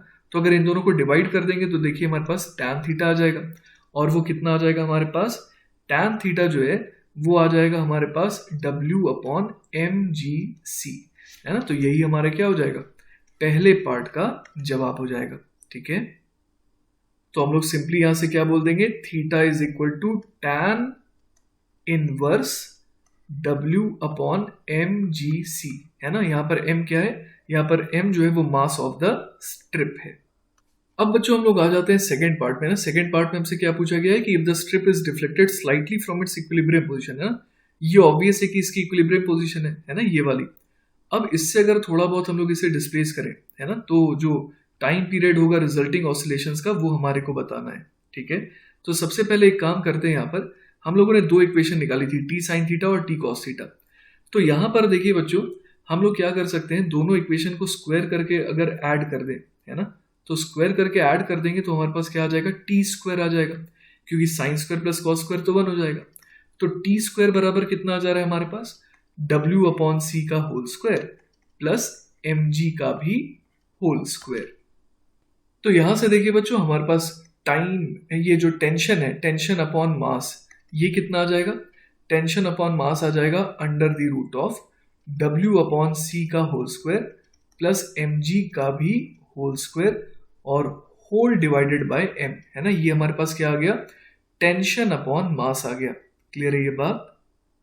तो देखिए बच्चों ये मैंने आखिर क्यों निकाला है वो मैं आपको बताता हूं।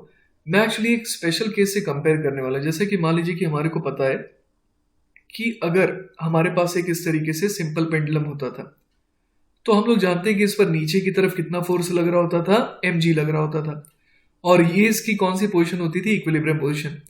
तो इसके हिसाब से हम लोग क्या बोलते थे कि टाइम पीरियड हो जाएगा 2 pi under the root of L upon g है ना। जी यहां से हम लोग उठाते थे है ना, mg अपॉन m कर देते थे तो ये g आ जाता था। अब इस बार केस ऑलमोस्ट वैसा ही है, बस इस बार क्या हो गया है कि इसके लिए इक्विलिब्रियम पोजीशन जो है वो ये वाली डायरेक्शन है।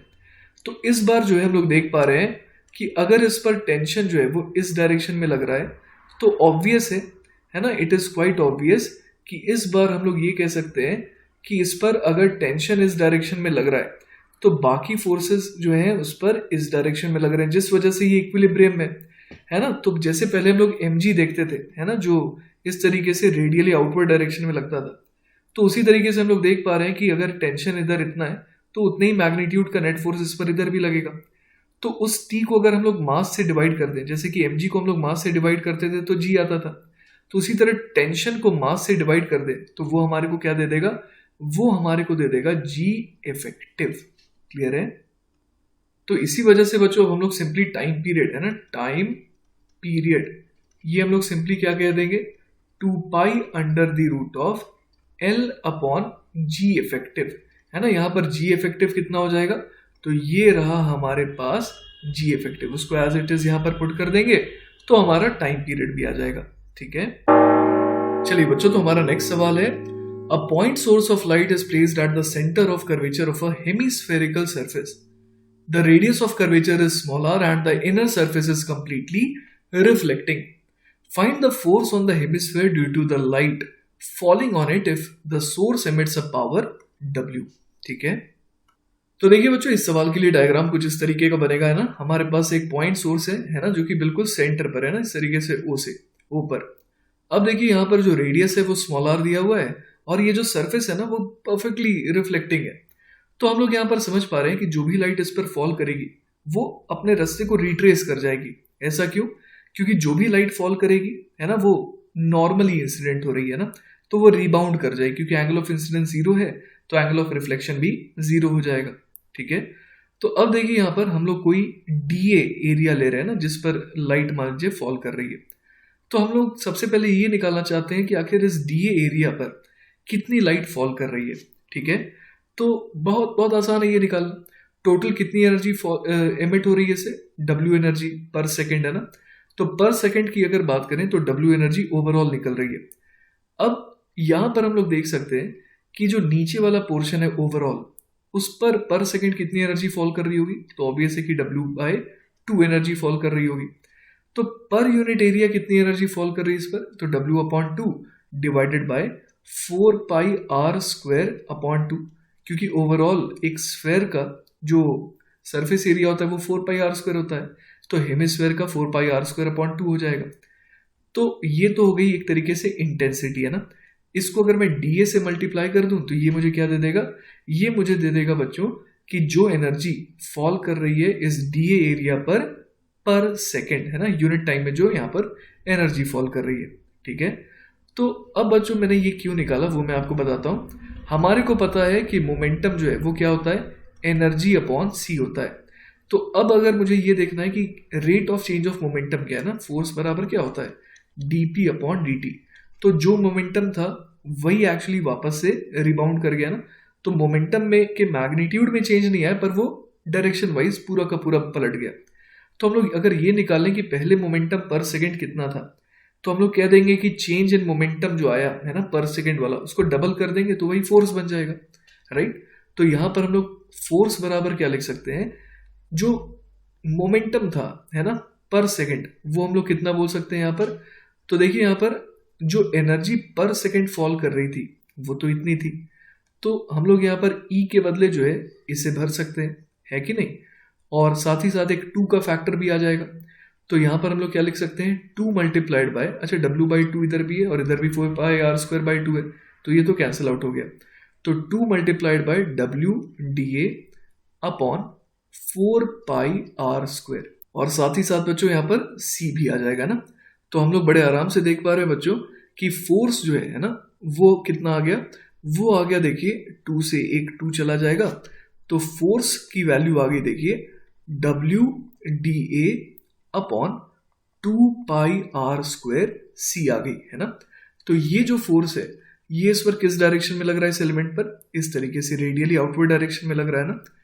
तो यहां पर देख सकते हैं बच्चों कि अगर इस एलिमेंट पर फोर्स ऐसा लग रहा है तो एक ऐसा ही एलिमेंट यहां पर भी होगा, सिमेट्रिक एलिमेंट, जिस पर force again radially outward direction में लगेगा, है ना।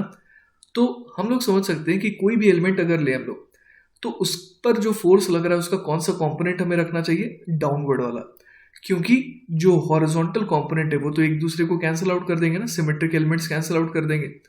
तो हमें बेसिकली किस कंपोनेंट से मतलब है, हमें डाउनवर्ड कंपोनेंट से मतलब है ना, FD से। वो कितना आ जाएगा, W dA अपॉन 2 पाई r स्क्वायर C का भी कौन सा कंपोनेंट, cos थीटा। अब ऐसे सारे के सारे एलिमेंट पर जो फोर्स लग रहा है उसे हमें ऐड करना होगा, तो हमें समेशन ऑफ एफ डी चाहिए ना, तो वो हम लोग क्या लिख सकते हैं, W upon 2πr²c summation of dA cos of theta, है ना। तो ऐसे dA cos थीटा को हमें ऐड करना है। अब जरा सोचते हैं कि बच्चों ये dA cos थीटा वाला जो टर्म है ना, ये एक्चुअली क्या है। तो देखते हैं डायग्राम में बच्चों यहाँ पर। तो डायग्राम में अगर हम लोग ऑब्जर्व करें ना, तो अगर डायग्राम में ऑब्जर्व करेंगे तो यहाँ पर आप देख पा रहे हैं कि अगर मैं इसे एक्सटेंड कर दूँ ना, इसे अगर मैं एक्सटेंड कर रहा हूँ और एक एग्जैगरेटेड डायग्राम यहाँ पर ऐसा बना देता हूँ ना, तो हम लोग यहाँ पर देख पा रहे हैं कि ये जो एंगल है यही तो थीटा है ना। तो ये एंगल जो है वो थीटा है, तो इसको मैं और कैसे दिखा सकता हूँ, देखिए ये वाला एंगल है ना, ये जो एंगल है, ये वाला एंगल जो है वो भी बेसिकली थीटा हो गया, है ना। तो अगर इधर दिखाऊं तो वो वाला एंगल ये रहा, ये एंगल जो है वो थीटा हो गया। तो हम लोग देख पा रहे हैं कि अगर ये डीए एरिया है तो डीए कॉस थीटा क्या हो गया, इस एरिया का, है ना, हॉरिजॉन्टल प्लेन में जो कंपोनेंट है वो बेसिकली हो गया डीए कॉस थीटा। तो वही देखिए यहाँ पर हॉरिजॉन्टल प्लेन में से डीए कॉस थीटा के तौर पे दिखाया गया है। तो ऐसे सारे डीए कॉस थीटा को अगर हम लोग ऐड कर देंगे तो आई होप आप समझ पा रहे हैं कि ये क्या बन जाएगा, ये बन जाएगा πr²। तो इसी वजह से बच्चों यहाँ पर जो summation of DA cos theta है इसे हम लोग क्या बोल सकते हैं, πr²। तो हमारे पास देखिए टोटल एफ टोटल जो है वो कितना आ जाएगा, W अपॉन πr² कट जाएंगे तो ये हो जाएगा W अपॉन 2c के बराबर, है ना। तो ये बच्चों आ गया हमारा फाइनल आंसर। क्लियर है ये बात। चलिए तो बच्चों एक बहुत ही अच्छा सवाल देखते हैं।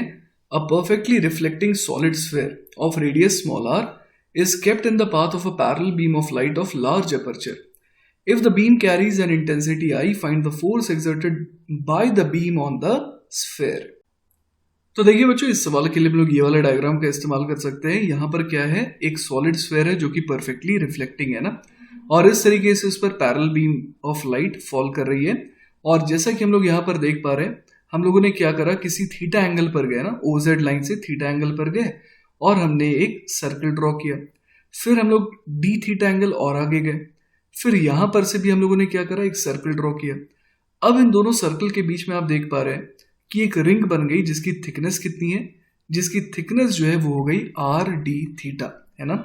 और इस रिंग का जो रेडियस है वो कितना हो जाएगा, जैसा कि हम लोग जानते हैं OP का रेडियस स्मॉल r है, ये एंगल थीटा है। तो जो रेडियस यहाँ पर आ गया ना इस रिंग का, वो कितना आ गया, R sin थीटा। क्लियर है ये बात। तो इसकी मदद से देखिए हम लोग क्या निकाल सकते हैं, हम लोग इस रिंग का जो है ना एरिया निकाल सकते हैं। वो कितना हो जाएगा, थिकनेस है RD थीटा, है ना, विड्थ RD थीटा हो गई, और लेंथ कितना हो जाएगा 2π इंटू ये जो रेडियस है R sin थीटा। तो हम लोग समझ पा रहे हैं कि ये जो एरिया ऑफ द रिंग है वो कितना हो जाएगा 2πr² sin theta into D theta. ठीक है। अब देखिए बच्चों हम लोग क्या करने वाले हैं, इस P पॉइंट के पास एक छोटा सा एरिया लेने वाले हैं D डेल्टा, है ना। इसका ये जो एरिया है ये कितना है, डेल्टा A एरिया है। अब ये जो डेल्टा A एरिया है हम लोग निकालना चाहते हैं कि इस पर कितनी एनर्जी फॉल कर रही है पर सेकेंड। तो हम लोग ये समझ पा रहे हैं कि जो इंटेंसिटी हमारे को सवाल में दी है ना, वो इस क्रॉस सेक्शन ली है, ये जो परपेंडिकुलर एरिया मैंने बनाया है उसके करस्पॉन्डिंग दी हुई है। तो हमें ये एरिया निकालना होगा, है ना। तो ये एरिया अगर निकल जाएगा तो हम लोग इंटेंसिटी को इससे मल्टीप्लाई कर देंगे, तो ये हमारे को क्या दे देगा, एनर्जी जो पर सेकेंड यहाँ से गुजर रही है, क्योंकि वही एनर्जी तो यहाँ पर इस डेल्टा ए एरिया पे क्या हो रही है, रीडिस्ट्रीब्यूट हो रही है। ठीक है। तो देखिए बच्चों यहाँ पर मैंने ये डेल्टा ए एरिया को शो करा है ना, और ये जो एंगल है वो कितना है, ये एंगल थीटा है। तो हम लोग यहाँ पर देख पा रहे हैं बच्चों कि अगर ये डेल्टा ए एरिया और ये एंगल थीटा है, तो हम लोग अगर और सिंप्लीफाइड डायग्राम बनाए ना, जैसे कि यहाँ पर मैं डेल्टा ए एरिया को सिर्फ इस लाइन से डिनोट कर रहा हूँ, तो अगर ये एरिया जो है वो डेल्टा ए है और ये एंगल थीटा है, तो हम लोग एक और चीज़ यहाँ पर देख पा रहे हैं कि ये एंगल भी कितना हो जाएगा, ये एंगल भी थीटा हो जाएगा। क्लियर है ये बात। और इस वजह से हम लोग देख पा रहे हैं कि ये जो एंगल है ना, ये एंगल भी कितना हो जाएगा, थीटा के बराबर हो जाएगा। तो हम लोग देख पा रहे हैं बच्चों एक और डायग्राम बना करके कि हमारे को क्या मिल गया कि ये जो एंगल है ना, ये कितना है, थीटा है। तो ये जो डेल्टा ए एरिया था उसका प्रोजेक्शन एक्चुअली हमारे को चाहिए था ना, वर्टिकल के अलॉन्ग। तो ये जो प्रोजेक्शन आ गया वो कितना आ गया, डेल्टा ए कॉस थीटा है ना। तो यहाँ पर हम लोग लिख देते हैं कि ये एरिया कितना हो जाएगा, डेल्टा ए कॉस थीटा हो जाएगा। तो अगर इस delta A cos theta area को मैं किससे मल्टीप्लाई कर दूं, इंटेंसिटी से मल्टीप्लाई कर दूं, तो वो मुझे क्या दे देगा, वो मुझे दे देगा कि इस पर्टिकुलर रीजन में ना कितनी एनर्जी क्रॉस कर रही है, इस पर्टिकुलर क्रॉस सेक्शन से कितनी एनर्जी क्रॉस कर रही है पर सेकेंड। ठीक है, तो बेसिकली हमारे पास क्या आ गया बच्चों, हमारे पास पावर आ गया ना, इस डेल्टा ए एरिया के करस्पॉन्डिंग जो है ना, हमारे को पावर मिल गया। वो कितना हो जाएगा, वो हो जाएगा एनर्जी जो कि पर यूनिट टाइम आ रहा है ना, तो वो कितना है यहाँ पर, वो है intensity into delta A cos of theta. इसके अलावा बच्चों अगर मैं इस पावर को c से डिवाइड कर दूं है ना, तो अगर इसे मैं c से डिवाइड कर दे रहा हूं तो हमें पता है कि एनर्जी अपॉन c वो मोमेंटम होता है। तो ये क्या बन गया, मोमेंटम पर सेकेंड है ना। तो ये पर सेकेंड मोमेंटम है ना, कितना मोमेंटम इस पर सेकेंड स्ट्राइक कर रहा है, ये हमें मिल गया as I delta A cos theta upon C. ठीक है ना। तो चलिए इसे मैं थोड़ी देर के लिए स्मॉल p से डिनोट कर देता हूं ना। तो हम लोग यहाँ पर देख पा रहे हैं बच्चों कि जो इंसिडेंट मोमेंटम है अगर वो p है, तो हम लोग यहाँ पर बड़े आराम से देख पा रहे हैं कि ये जो लाइट है ना, ये क्या हो जा रही है, ये रिफ्लेक्ट कर जा रही है ना। तो अगर p मोमेंटम यहाँ पर आ रहा था तो अभी मैग्नीट्यूड p है पर डायरेक्शन चेंज हो गई है ना। तो चेंज इन मोमेंटम हम लोग देख सकते हैं कि वो कितने का आ जाएगा, 2p cos थीटा का आ जाएगा है ना। तो यहाँ पर हम लोग क्या लिख सकते हैं बच्चों कि चेंज इन मोमेंटम, लेकिन सारी चीजें पर सेकेंड बेसिस पर हो रही है ना। तो जो चेंज इन मोमेंटम है ना, वो बेसिकली पर सेकेंड है। तो delta p upon delta t है बेसिकली ये, और वो कितना आ जाएगा, फोर्स के बराबर आ जाएगा। और उसकी वैल्यू कितनी आ जाएगी, तो हम लोग ये देख सकते हैं कि इसकी वैल्यू जो है वो आ जाएगी 2p cos ऑफ थीटा है ना। और ये कितना आ जाएगा, twice of i into delta A है ना, twice into i into delta A cos of theta तो ऑलरेडी था, एक थीटा और एक कॉस थीटा और आ जाएगा, तो ये कॉस स्क्वायर थीटा हो जाएगा अपॉन c। तो हम लोग देख पा रहे हैं बच्चों कि ये जो फोर्स है ना, ये एक्चुअली अगर हम लोग देखें कि बीम स्फेयर पर कितना लगा रही है, तो बीम स्फेयर पर इतना फोर्स लगा रही है, लेकिन किस डायरेक्शन में, टूवर्ड्स द सेंटर है ना। मतलब इनवर्ड नॉर्मल के डायरेक्शन में ये फोर्स जो बीम है वो लगा रही है स्फेयर पर। अब देखिए ऐसा ही एक सिमेट्रिक एलिमेंट हम लोग यहाँ पर भी तो ढूंढ सकते थे है ना, जो इस पर O की तरफ इतना ही फोर्स लगाए।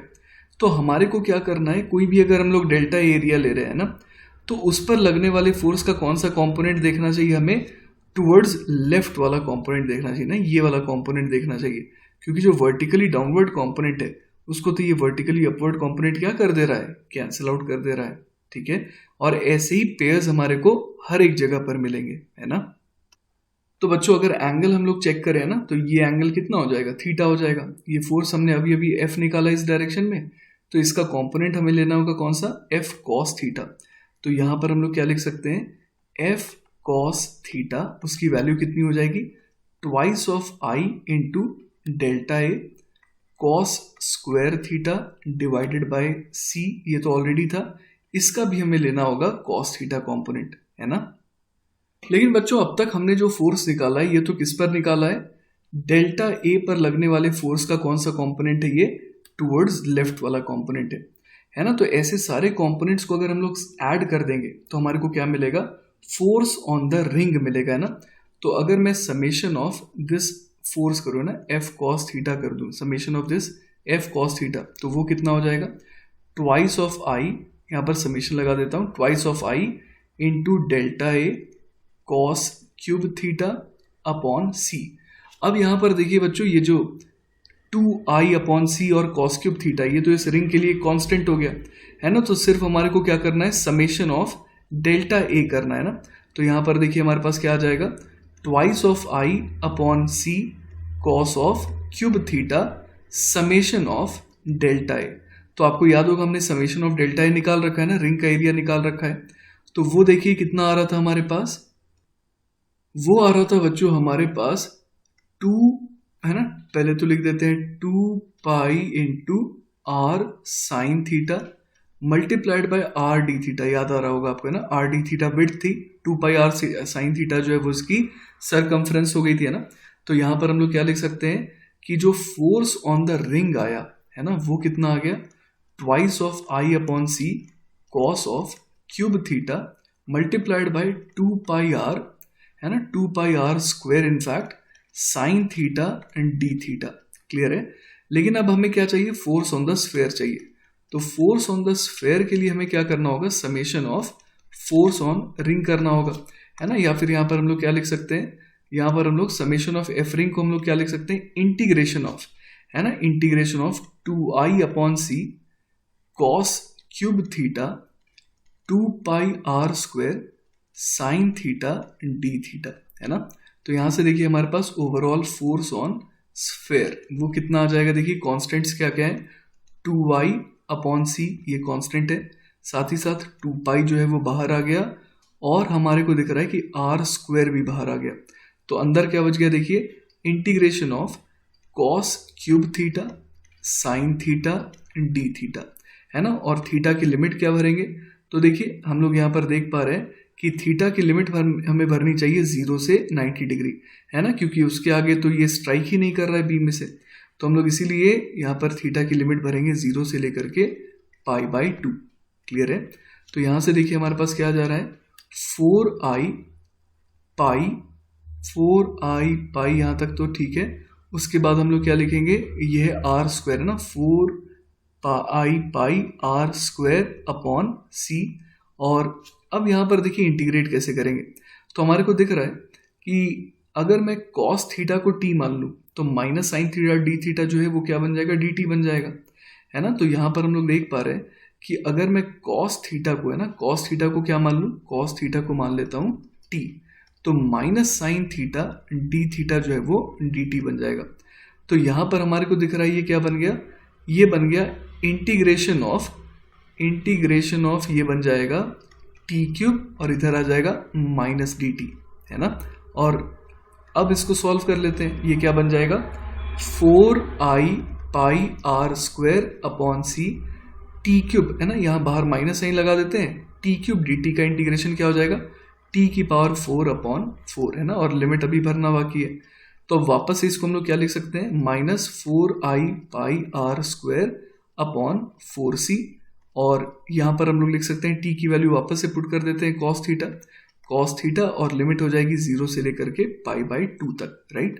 तो यहाँ से देखिए हमारे पास क्या आ जाएगा, 4 से 4 कट गया ना, तो यहाँ पर क्या आ जाएगा, यहाँ पर आ जाएगा हमारे पास i into pi R square upon C. तो फोर्स ऑन द स्फेयर ना वो हमारे पास फाइनली देखिए कितना आ जा रहा है, i into pi R square upon C. Clear है ये बात। चलिए बच्चों, तो नेक्स्ट सवाल देखते हैं। अगला सवाल है, consider the situation described in the previous problem, show that the force on the sphere due to the light falling on it is the same even if the sphere is perfectly absorbing. तो देखिए बच्चों, इस बार सवाल जो है वो काफी आसान हो गया है। ऐसा इसलिए क्योंकि देखिए एक्चुअली हो क्या रहा है कि जो भी रेज यहाँ पर जा रही है ना, वो सारी की सारी क्या हो रही है, वो रुक जा रही है जैसे ही टकरा रही है इससे, है ना। तो यहाँ पर हम लोग देख सकते हैं कि जो काम एक्चुअली ये जो स्फेयर कर रहा है ना, वही काम कौन करता, अगर यहाँ पर एक डिस्क होती, है ना, परफेक्टली एब्जॉर्बिंग, अगर यहाँ पर इस तरीके की डिस्क होती तो वो भी तो वही काम करता, है ना, जो लाइट रेज आ रही है उसको बिल्कुल रोक देता। अब लाइट रेज को इससे मतलब नहीं कि उसे कौन रोक रहा है ना। अगर लाइट रेज जा रही है और वो रुक जा रही है तो उसको जो फोर्स की रिक्वायरमेंट है ना, उस पर जो फोर्स लग रहा है वो चाहे स्फेयर लगाए चाहे ये डिस्क लगाए, है ना, वो फोर्स तो उतना ही लगेगा। और ऐसा इसलिए बच्चों क्योंकि यूनिट टाइम में, है ना, यूनिट टाइम में जितनी एनर्जी इस डिस्क के पास आ रही है, हम लोग कह सकते हैं कि उतनी ही एनर्जी जो है इस स्फेयर को भी मिल रही थी।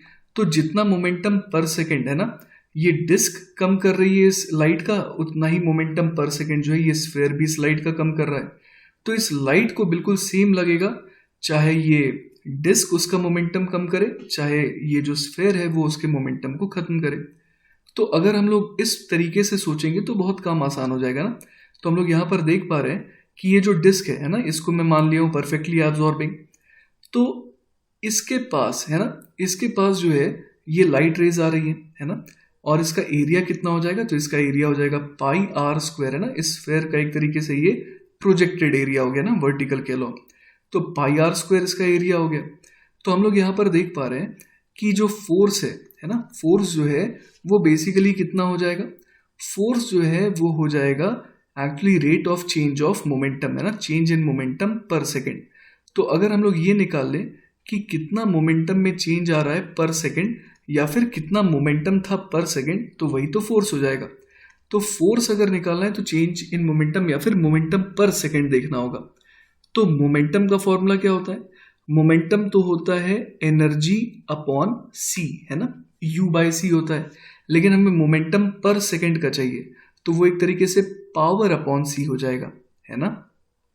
तो पावर निकालने के लिए हमें क्या करना होगा, इंटेंसिटी को मल्टीप्लाई करना होगा पाई आर स्क्वायर से। तो ये हो गया पावर, इसको सी से डिवाइड कर देंगे तो ये क्या बन गया हमारे पास, फोर्स बन गया। तो फोर्स देखिए हमारे पास कितना आ गया, आई पाई आर स्क्वायर अपॉन सी, है ना। तो यही जवाब तो पिछले बार भी आया था, क्लियर है। तो हम लोगों ने बड़े आराम से ये प्रूव कर दिया कि लाइट फॉलिंग ऑन इट, है ना, अगर सारी चीजें सेम हो, बस क्या नेचर सेम हो, अलग हो इस स्फेयर का, है ना, जैसे पिछली बार परफेक्टली रिफ्लेक्टिंग थी, इस बार परफेक्टली एब्जॉर्बिंग हो गई, तो भी क्या होगा, हम लोग ये देख पा रहे हैं कि जो लाइट फॉल करे ना, the light falling on it, it is going to exert the same amount of force on the sphere, ठीक है। तो बच्चों एक बार मैं समराइज कर देता हूँ इस सवाल को। हमसे बोला गया था कि स्फेयर पर लगने वाला फोर्स बताइए। तो मैंने कहा कि न्यूटन थर्ड लॉ के हिसाब से हम लोग अगर ये निकाल लें कि लाइट बीम पर कितना फोर्स लग रहा है ना, तो जितना फोर्स लाइट बीम पर लगेगा उतना ही फोर्स लाइट बीम इस पर लगाएगी। तो मैंने देखा कि लाइट बीम पर जो फोर्स लग रहा है वो फोर्स एग्जैक्टली उतना ही आ जाएगा अगर मैं यहाँ पर एक परफेक्टली एब्जॉर्बिंग डिस्क लगा दूं, है ना, जिसका एरिया कितना हो, पाई आर स्क्वायर हो। क्योंकि जो यहाँ पर लाइट रेज आ रही है ना इस पाई आर स्क्वायर एरिया के थ्रू, वो रुक जा रही है जैसे ही स्ट्राइक कर रही है ना, तो वही चीज़ तो ये जो हमारा डिस्क है वो भी करेगा, ठीक है। तो उसके हिसाब से हमने क्या कर लिया, फोर्स निकाल लिया, जो कि क्या होता है, rate of change of linear momentum. अब अगर पर सेकेंड की बात करें तो हम लोग मोमेंटम यहाँ पर निकाल सकते हैं, क्योंकि जो मोमेंटम शुरुआत में था वो मोमेंटम खत्म हो जा रहा है। तो हम लोगों ने क्या निकाल लिया, मोमेंटम जो इंसिडेंट था पर सेकेंड, तो वो कितना हो जाएगा, तो वो हो जाएगा बच्चों, हम लोग जानते हैं मोमेंटम होता है एनर्जी अपॉन सी, तो एनर्जी मोमेंटम पर सेकेंड के लिए क्या करेंगे, एनर्जी पर सेकेंड अपॉन सी, मतलब कि पावर अपॉन सी, है ना। तो ये basically I pi R square क्या हो गया, ये हो गया पावर, है ना, मतलब energy crossing this disc per unit time, है ना, जो इस एरिया से पास कर रहा है पर सेकेंड, उसको हम लोग क्या कहेंगे, पावर कहेंगे, ठीक है। चलिए बच्चों, तो अब हम लोग बात करते हैं डिस्कवरी ऑफ द इलेक्ट्रॉन की, ठीक है। तो surrounding the atomic nucleus are electrons, है ना, इलेक्ट्रॉन्स जो है वो न्यूक्लियस को सराउंड करते हैं। The name electron comes from the Greek word for amber, जो कि क्या होता है, a brownish yellow fossil resin studied by the early Greeks, है ना। दे फाउंड दैट, ये हम लोगों ने बच्चों इलेक्ट्रोस्टैटिक्स में भी पढ़ रखा है, मैंने आपको बस रिवाइज करा रहा हूँ। They found that when amber was rubbed by a piece of cloth, it attracted such things as bits of straw. याद होगा आपको। This phenomenon known as the amber effect remained a mystery for almost 2000 years. आप सोच सकते हैं 2000 सालों तक लोगों को समझ में ही नहीं आया कि ये क्या है ना। In the late 1500s, William Gilbert, जो कि कौन थे, क्वीन एलिजाबेथ के फिजिशियन थे, found other materials that behaved like amber and he called them electrics, ठीक है। The concept of electric charge awaited experiments by the American scientist statesman Benjamin Franklin nearly 2 centuries later, है ना, लगभग 200 सालों के बाद जो है बेंजामिन फ्रैंकलिन, जो कि अमेरिकन साइंटिस्ट स्टेट्समैन थे, उन्होंने एक एक्सपेरिमेंट करा जिसके बारे में हमारे को याद भी है ना। Franklin experimented with electricity and postulated the existence of an electric fluid that could flow from one place to place, है ना। An object with an excess of this fluid, है ना, जिसके पास ये इलेक्ट्रिक फ्लूइड ज्यादा होता था उसको उन्होंने कहा कि वो इलेक्ट्रिकली पॉजिटिव है, और जिसके पास डेफिशिएंसी ऑफ दिस फ्लूइड होती थी उसको उन्होंने कहा कि वो इलेक्ट्रिकली नेगेटिव है, ठीक है। इसके अलावा बच्चों उन्होंने ये भी सोचा, है ना, the fluid was thought to attract ordinary matter, है ना, जिसकी वजह से बाकी चीजों को अट्रैक्ट कर रहा था, बट टू रिपेल इटसेल्फ, है ना, वो खुद को क्या करता था, रिपेल करता था। Although we no longer talk about electric fluid, अब तो इसका सिग्निफिकेंस नहीं है, लेकिन we still follow Franklin's lead in how we define positive and negative electricity, है ना। तो उनका ये जो पॉजिटिव और नेगेटिव उन्होंने कहा था ना, एक आपको याद होगा इलेक्ट्रिक फ्लूइड के लिए उन्होंने कहा था ना कि एक इलेक्ट्रिकली पॉजिटिव है, एक इलेक्ट्रिकली नेगेटिव है। तो सिमिलर टू दैट हम लोग अभी भी वैसा ही कॉन्सेप्ट यूज करते हैं ना, पॉजिटिव चार्ज और negative charge, right. Most of us know about फ्रैंकलिन्स 1752 experiment with the kite in the lightning storm that showed, है ना। इस एक्सपेरिमेंट ने क्या शो करा था, आइए देखते हैं। That showed that lightning is an electrical discharge between clouds and the ground, है ना। और हम लोग जानते भी हैं कि होता क्या है कि ग्राउंड से जो है इलेक्ट्रिक चार्ज जो है वो ग्राउंड पे पहुंचता है ना, क्लाउड से ग्राउंड पे पहुंचता है। This discovery told him that electricity is not restricted to solids और liquid objects and that it can travel through a gas, है ना। ये बहुत बड़ा ब्रेक थ्रू था बच्चों, कि उनके हिसाब से, है ना, जो उन्होंने एक्सपेरिमेंट करा तो उन्होंने ये बताया लोगों को, है ना, कि इलेक्ट्रिसिटी जो है वो सिर्फ सॉलिड और लिक्विड ऑब्जेक्ट के लिए रिस्ट्रिक्टेड नहीं है, वो गैस के थ्रू भी जो है ट्रांसमिशन हो सकता है, ठीक है। तो बच्चों जैसा कि फ्रैंकलिन साहब ने सजेस्ट करा अपने एक्सपेरिमेंट के थ्रू कि जो इलेक्ट्रिक करंट है ना वो गैसेस के थ्रू भी फ्लो कर सकता है, तो इस चीज ने बहुत सारे अदर साइंटिस्ट को भी क्या करा, इंस्पायर करा, है ना। तो वही देखिए यहाँ पर क्या लिखा है, Franklin's experiment later inspired other scientist to produce electric currents through various dilute gases in sealed glass tubes. तो देखिए बच्चों जिस ग्लास ट्यूब की बात यहाँ पर हो रही है वो ये है ना। तो ये क्या है, discharge through gases at low pressure. तो यहाँ पर बेसिकली क्या मेक श्योर करा जाता है कि लो प्रेशर है ना। To study electric currents through gases at low pressures one uses a glass known as discharge tube. अब ये क्या होता है exactly, normally it is a close tube of length of about 30 centimetre and diameter of about 4 centimetre.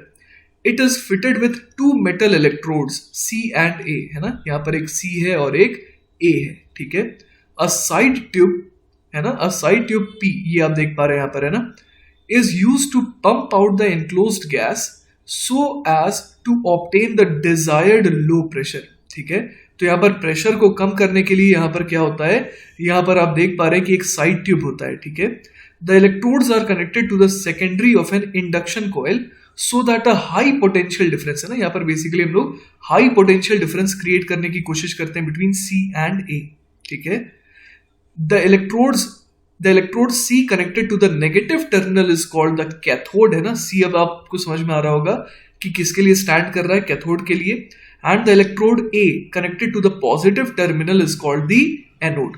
तो ये है basically कुल मिलाकर के सेटअप। क्या क्या चीजें आपको नोटिस करनी है, हाई वोल्टेज क्रिएट होता है, फिर प्रेशर कैसा रहता है, प्रेशर जो है वो लो रहता है ना। और उसके अलावा यहाँ पर एक कैथोड है और एक एनोड है, ठीक है। अब देखिए बच्चों क्या होता है कि due to cosmic rays and other factor some ions are always present in a gas, ठीक है। आयंस तो गैस में रहेंगे ही रहेंगे, है ना। और ये गैस कहाँ पर है, ये गैस जो है उस ग्लास ट्यूब के अंदर है। अब when a potential difference is applied across a discharge tube, the ions are accelerated due to the electric field, है ना। इलेक्ट्रिक फील्ड ये काम करेगी, ये तो हम लोग जानते हैं। They soon collide with other molecules of the gas and share the excess energy acquired, ठीक है। If the potential difference is sufficiently high, the ions get enough energy to ionize the molecules on collision. This way ions are produced in large numbers and conduction starts. तो अब आपको समझ में आ रहा होगा कि किस तरीके से जो है ना, एयर के थ्रू कंडक्शन होता है ना। एक कैथोड है, एक एनोड है। तो कैथोड से जो है इलेक्ट्रॉन निकल करके कहाँ जाते हैं, एनोड पे जाते हैं। Generally an electron is detached from a molecule to make the molecule a positive ion. At low pressures this electron, है ना, this electron can move through a considerably large distance. इसी वजह से बच्चों हम लोग प्रेशर को क्या रखते हैं, लो रखते हैं। तो आपको दोनों वजह समझ में आ रही होंगी, एक कि प्रेशर को लो क्यों रखते हैं और दूसरा कि पोटेंशियल डिफरेंस हम लोग क्यों हाई रखते हैं। क्लियर है ये बात। तो at low pressure this electron can move through a considerably large distance before attaching to another molecule forming a negative ion, ठीक है। तो बच्चों आई थिंक अब आपको क्लैरिटी मिल गई होगी कि हम लोग किस सील्ड ग्लास ट्यूब की बात कर रहे थे, ठीक है। अब आगे बढ़ते हैं। Among these in the 1870s was sir William crooks, है ना। जो लोग इंस्पायर्ड हुए फ्रैंकलिन के एक्सपेरिमेंट से उनमें से एक थे सर विलियम क्रूक्स, जो कि क्या है, an unorthodox English scientist who believed he could communicate with the dead, है ना, ये इनके लाइफ का एक अलग पहलू था। खैर हम लोग बात करेंगे उनके बारे में रिगार्डिंग क्रूक्स ट्यूब, है ना, जो कि क्या है, a sealed glass tube containing gas under very low pressure and with electrodes inside the tube near each end, है ना, जो अभी अभी हम लोगों ने देखा था, है ना। और ये जो एक्चुअली ये जो ट्यूब है ना, इसी का इस्तेमाल होता है अभी भी नियॉन साइंस में, ठीक है। The gas glowed when the electrodes were connected to a voltage source, है ना। तो अलग अलग गैसेज जो है ना, यहाँ लिखा भी हुआ है, different gases glowed with different colours, है ना। तो जब हम लोग हाई पोटेंशियल डिफरेंस क्रिएट करते थे तो क्या होता था, अंदर जो है गैसेस जो है वो ग्लो करने लगती थी। Experiments conducted with tubes containing metal slits and plates showed that the gas was made to glow by some sort of a ray coming from the negative terminal, है ना। ये जो आखिर ग्लो जो कॉज हो रहा था उसका रीजन क्या दिया गया कि एक रे है जो नेगेटिव टर्मिनल या फिर कैथोड से निकल रही है, जिसकी वजह से ये ग्लो आ रहा है। तो इसीलिए वजह से इन रेज को कैथोड रे भी नाम दिया गया, ठीक है। और भी फर्दर फिर एक्सपेरिमेंट करेगा, जैसे कि स्लिट्स कुड मेक द रे नैरो, है ना, स्लिट्स का यूज करा गया जिससे हमें और फाइन नैरो बीम्स मिली। And plates could prevent the ray from reaching the positive terminal, जिसको हम लोग एनोड कहते हैं ना। प्लेट लगा देंगे बीच में तो ऑब्वियस है कि जो रेज कैथोड से निकल रही वो एनोड पे नहीं पहुंच पाएंगी। The apparatus was named the cathode ray tube, है ना, CRT, है ना। आपको याद होगा बच्चों कि LCD टीवी के पहले जो जमाना था उसमें CRT यूज होता था, तो वो CRT जो है वो कैथोड रे ट्यूब के लिए ही स्टैंड करता है ना। When electric charges were brought near the tube, the ray was deflected, है ना। ये भी फाइंड आउट कर लिया गया था कि जो इलेक्ट्रिक चार्जेस है ना, when electric charges were brought near the tube, the rays was deflected, है ना। तो ये जो रेज है ना, ये इलेक्ट्रिक चार्जेस की वजह से भी क्या हो रही थी, डिफ्लेक्ट हो रही थी। इसका मतलब उसके पास चार्ज तो था, है ना। ये फाइंड आउट कर लिया गया था कि ये जो रेज है जो कैथोड से निकल रही है वो चार्ज्ड है। When electric charges were brought near the tube, the ray was reflected. It bent toward positive charges, है ना, मतलब ये पॉजिटिव चार्जेस की तरफ अट्रैक्ट हो रहे थे, and away from the negative charges. मतलब ये भी बच्चों फाइंड आउट कर लिया गया कि इसका मतलब क्या है कि जो कैथोड रेज हैं वो एक्चुअली नेगेटिवली चार्ज पार्टिकल से बनी है ना। द रे was also deflected by the presence of a magnet, है ना। इतनी सारी चीजें फाइंड आउट कर ली गई एक्सपेरिमेंट के through. These findings indicated that the रे consisted of negatively charged particles, ठीक है।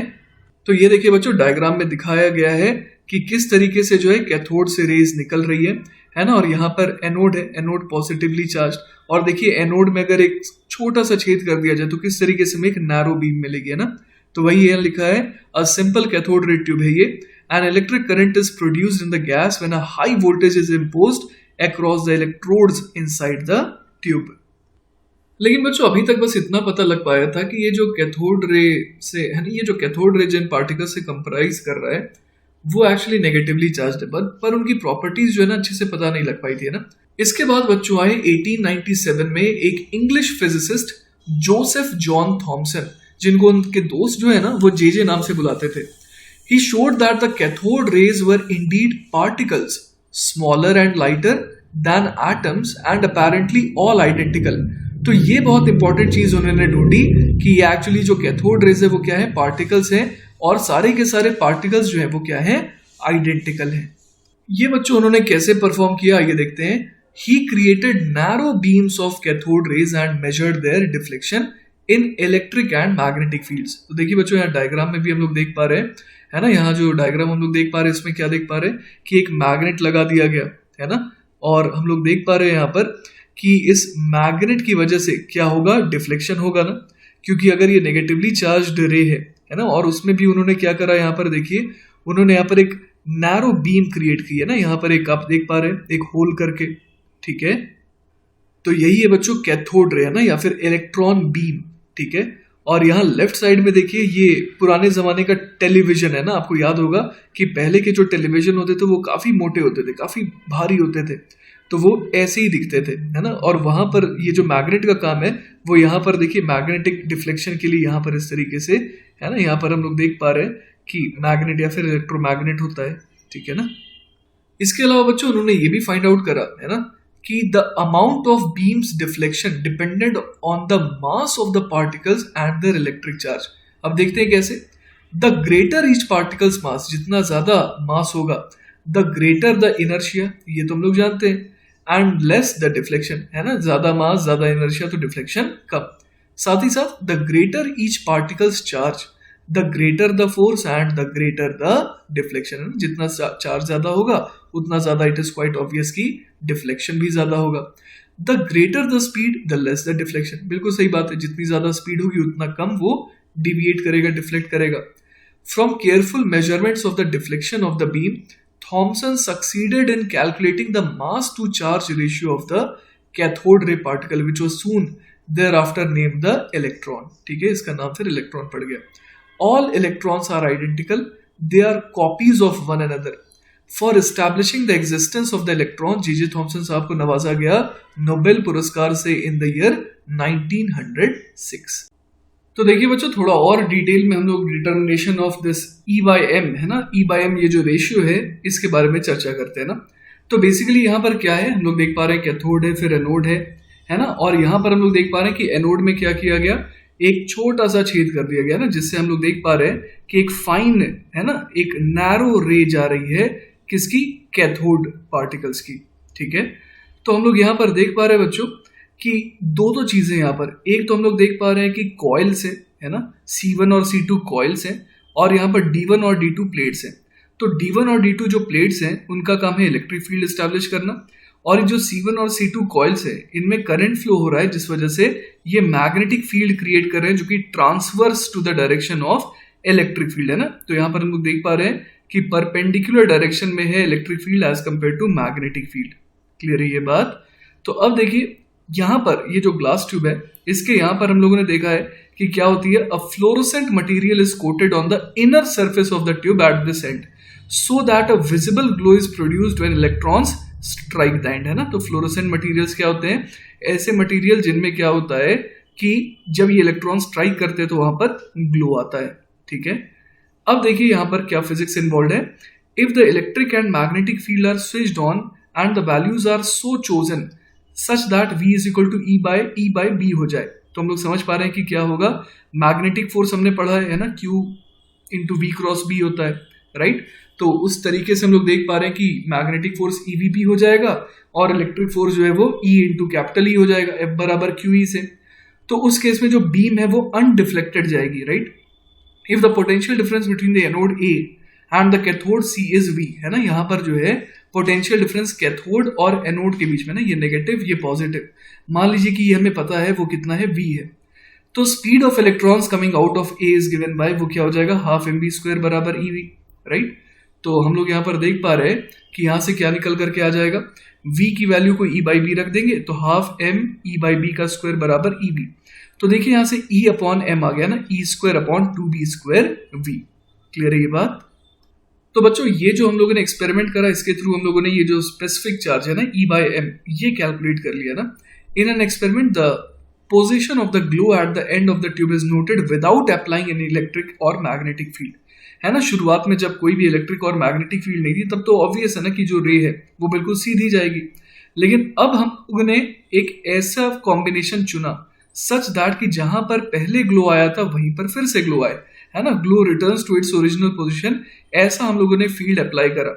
तो इस तरीके से हम लोग देख पा रहे हैं कि QVB मतलब EVB जो है वो EE के बराबर आया, और उस तरीके से हम लोगों ने क्या मेजर किया, E/m, है ना, E² upon 2 times B² V।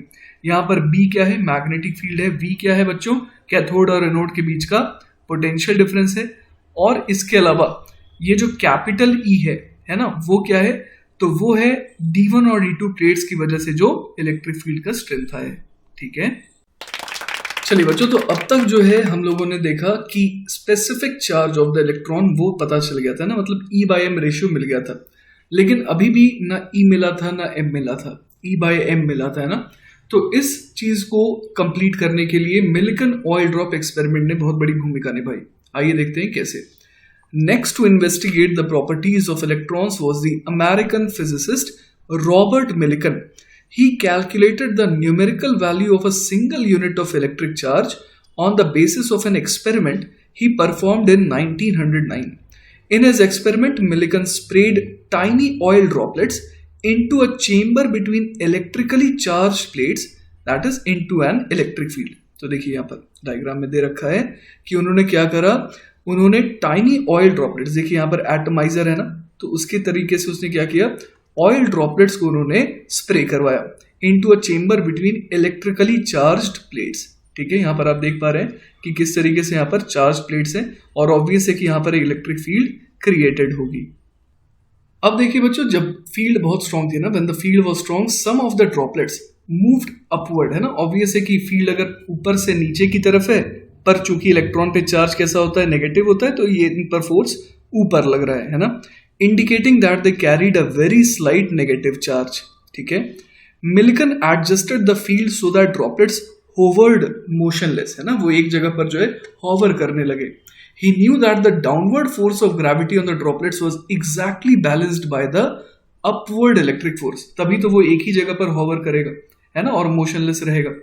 Investigation showed that the charge on each drop was always some multiple of a single very small value, which he proposed to be the fundamental unit of charge carried by each electron। बार बार ये experiment perform किया गया और बार बार जो amount of charge आ रहा था oil droplet पर, वो आ रहा था some multiple of a very simple, a very small value, है ना, अ वेरी स्मॉल वैल्यू, और उसी को क्या कहा गया, फंडामेंटल यूनिट ऑफ चार्ज। ठीक है, तो using this value and the ratio discovered by Thomson, he calculated the mass of an electron to be about 1/2000 of the mass of the lightest known atom, जो कि था hydrogen. ठीक है, this confirmed that the atom was no longer the least massive particle of matter, और इस वजह से बच्चों, for his work in physics, Millikan received the 1923 Nobel Prize। तो बच्चों अब एग्जैक्टली देखते हैं कि कौन कौन सी इक्वेशंस इन्वॉल्व थी यहाँ पर। जैसे कि पहली बात करते हैं हम लोग, जब ये जो पार्टिकल है ना, ऑयल का ड्रॉप है, इस पर जब नीचे की तरफ लग रहा था mg, ऊपर की तरफ लग रहा था qe, और साथ ही साथ ऊपर की तरफ लग रहा था बॉइंट फोर्स, और ये ऑयल ड्रॉप जो है बिल्कुल एक जगह पर हॉवर कर रहा था ना, मोशनलेस था। तो उस समय हम लोग समझ पा रहे हैं कि qe प्लस बॉइंट फोर्स बराबर क्या हो जाएगा, mg हो जाएगा। ठीक है, तो यहाँ से qe बराबर mg माइनस b, और हमें पता है बॉइंट फोर्स क्या होता है और mg क्या होता है ना, तो हम लोगों ने यहाँ पर रो और सिग्मा के टर्म्स में बॉइंट फोर्स और mg को लिख दिया। ठीक है, तो यहां से देखिए Q की वैल्यू हमारे पास कुछ ऐसी आ गई है ना, here r is the radius of the drop and rho and sigma are the densities of the oil and the air respectively। ठीक है, लेकिन बच्चों एक दिक्कत है यहाँ पर, दिक्कत ये कि हमें रेडियस तो नहीं पता है ना, तो रेडियस पता करने के लिए देखिए क्या किया गया, to determine the radius of the drop the electric field is switched off. अब क्या किया गया, इलेक्ट्रिक फील्ड को स्विच ऑफ कर दिया गया।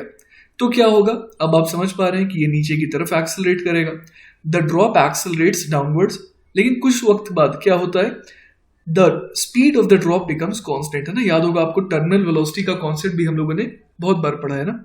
This speed v is measured by noting the time taken by the drop to fall through a predetermined distance. ठीक है, in this case the viscous force, है ना, आपको याद होगा 6 पाई ईटा rv होता है, और जो बॉयंसी है ना b, taken together balance the weight mg। आखिर वो टर्मिनल वेलोसिटी से अगर जा रहा है तो इसका मतलब उस पर नेट फोर्स अब जीरो लग रहा है। तो नेट फोर्स जीरो क्यों लग रहा है, क्योंकि नीचे तो mg लग रहा है, लेकिन बॉइंट फोर्स ऑब्वियसली ऊपर लगेगा, और साथ ही साथ अब ये जो विस्कस फोर्स है ना, Fv विस्कस फोर्स, ये भी ऊपर लगेगा। ठीक है, तो इस वजह से हम लोग देखिए यहाँ पर क्या लिख देंगे, हम लोग लिख सकते हैं 6 पाई ईटा rv Fv प्लस 4/3 पाई r क्यूब इंटू सिग्मा जी, जो कि बॉइंट फोर्स है, वो किसके बराबर हो जाएगा, 4/3 पाई r क्यूब इंटू रो जी, जो कि mg है। तो यहां से देखिए बड़े आराम से हमारे पास क्या आ गया, r आ गया, है ना। अब इस r को हम लोगों ने ऊपर वाली इक्वेशन में पुट कर दी, तो हमारे पास q की भी वैल्यू आ गई। तो बच्चों ये एक्सपेरिमेंट बार बार परफॉर्म किया गया, जिससे q की हमें बार बार अलग अलग वैल्यूज आती गई। अब लेकिन हुआ ये कि पाया ये गया कि ये जो q है ना आ रहा था, वो एक्चुअली हर बार some integral multiple of a small quantity e आ रहा था, है ना। मतलब कि n मल्टीप्लाइड बाई e जैसा वो हर बार दिख रहा था। ठीक है, यहाँ पर n क्या है, n कोई इंटीजर है ना, और e की वैल्यू क्या फाइंड आउट करी गई, 1.6 इंटू 10 टू द पावर -19। तो ये समझ में आया लोगों को कि एक्चुअली है ना। जो इलेक्ट्रॉन पे चार्ज है वो कितना है, 1.6 इंटू 10⁻⁻19 कूलम।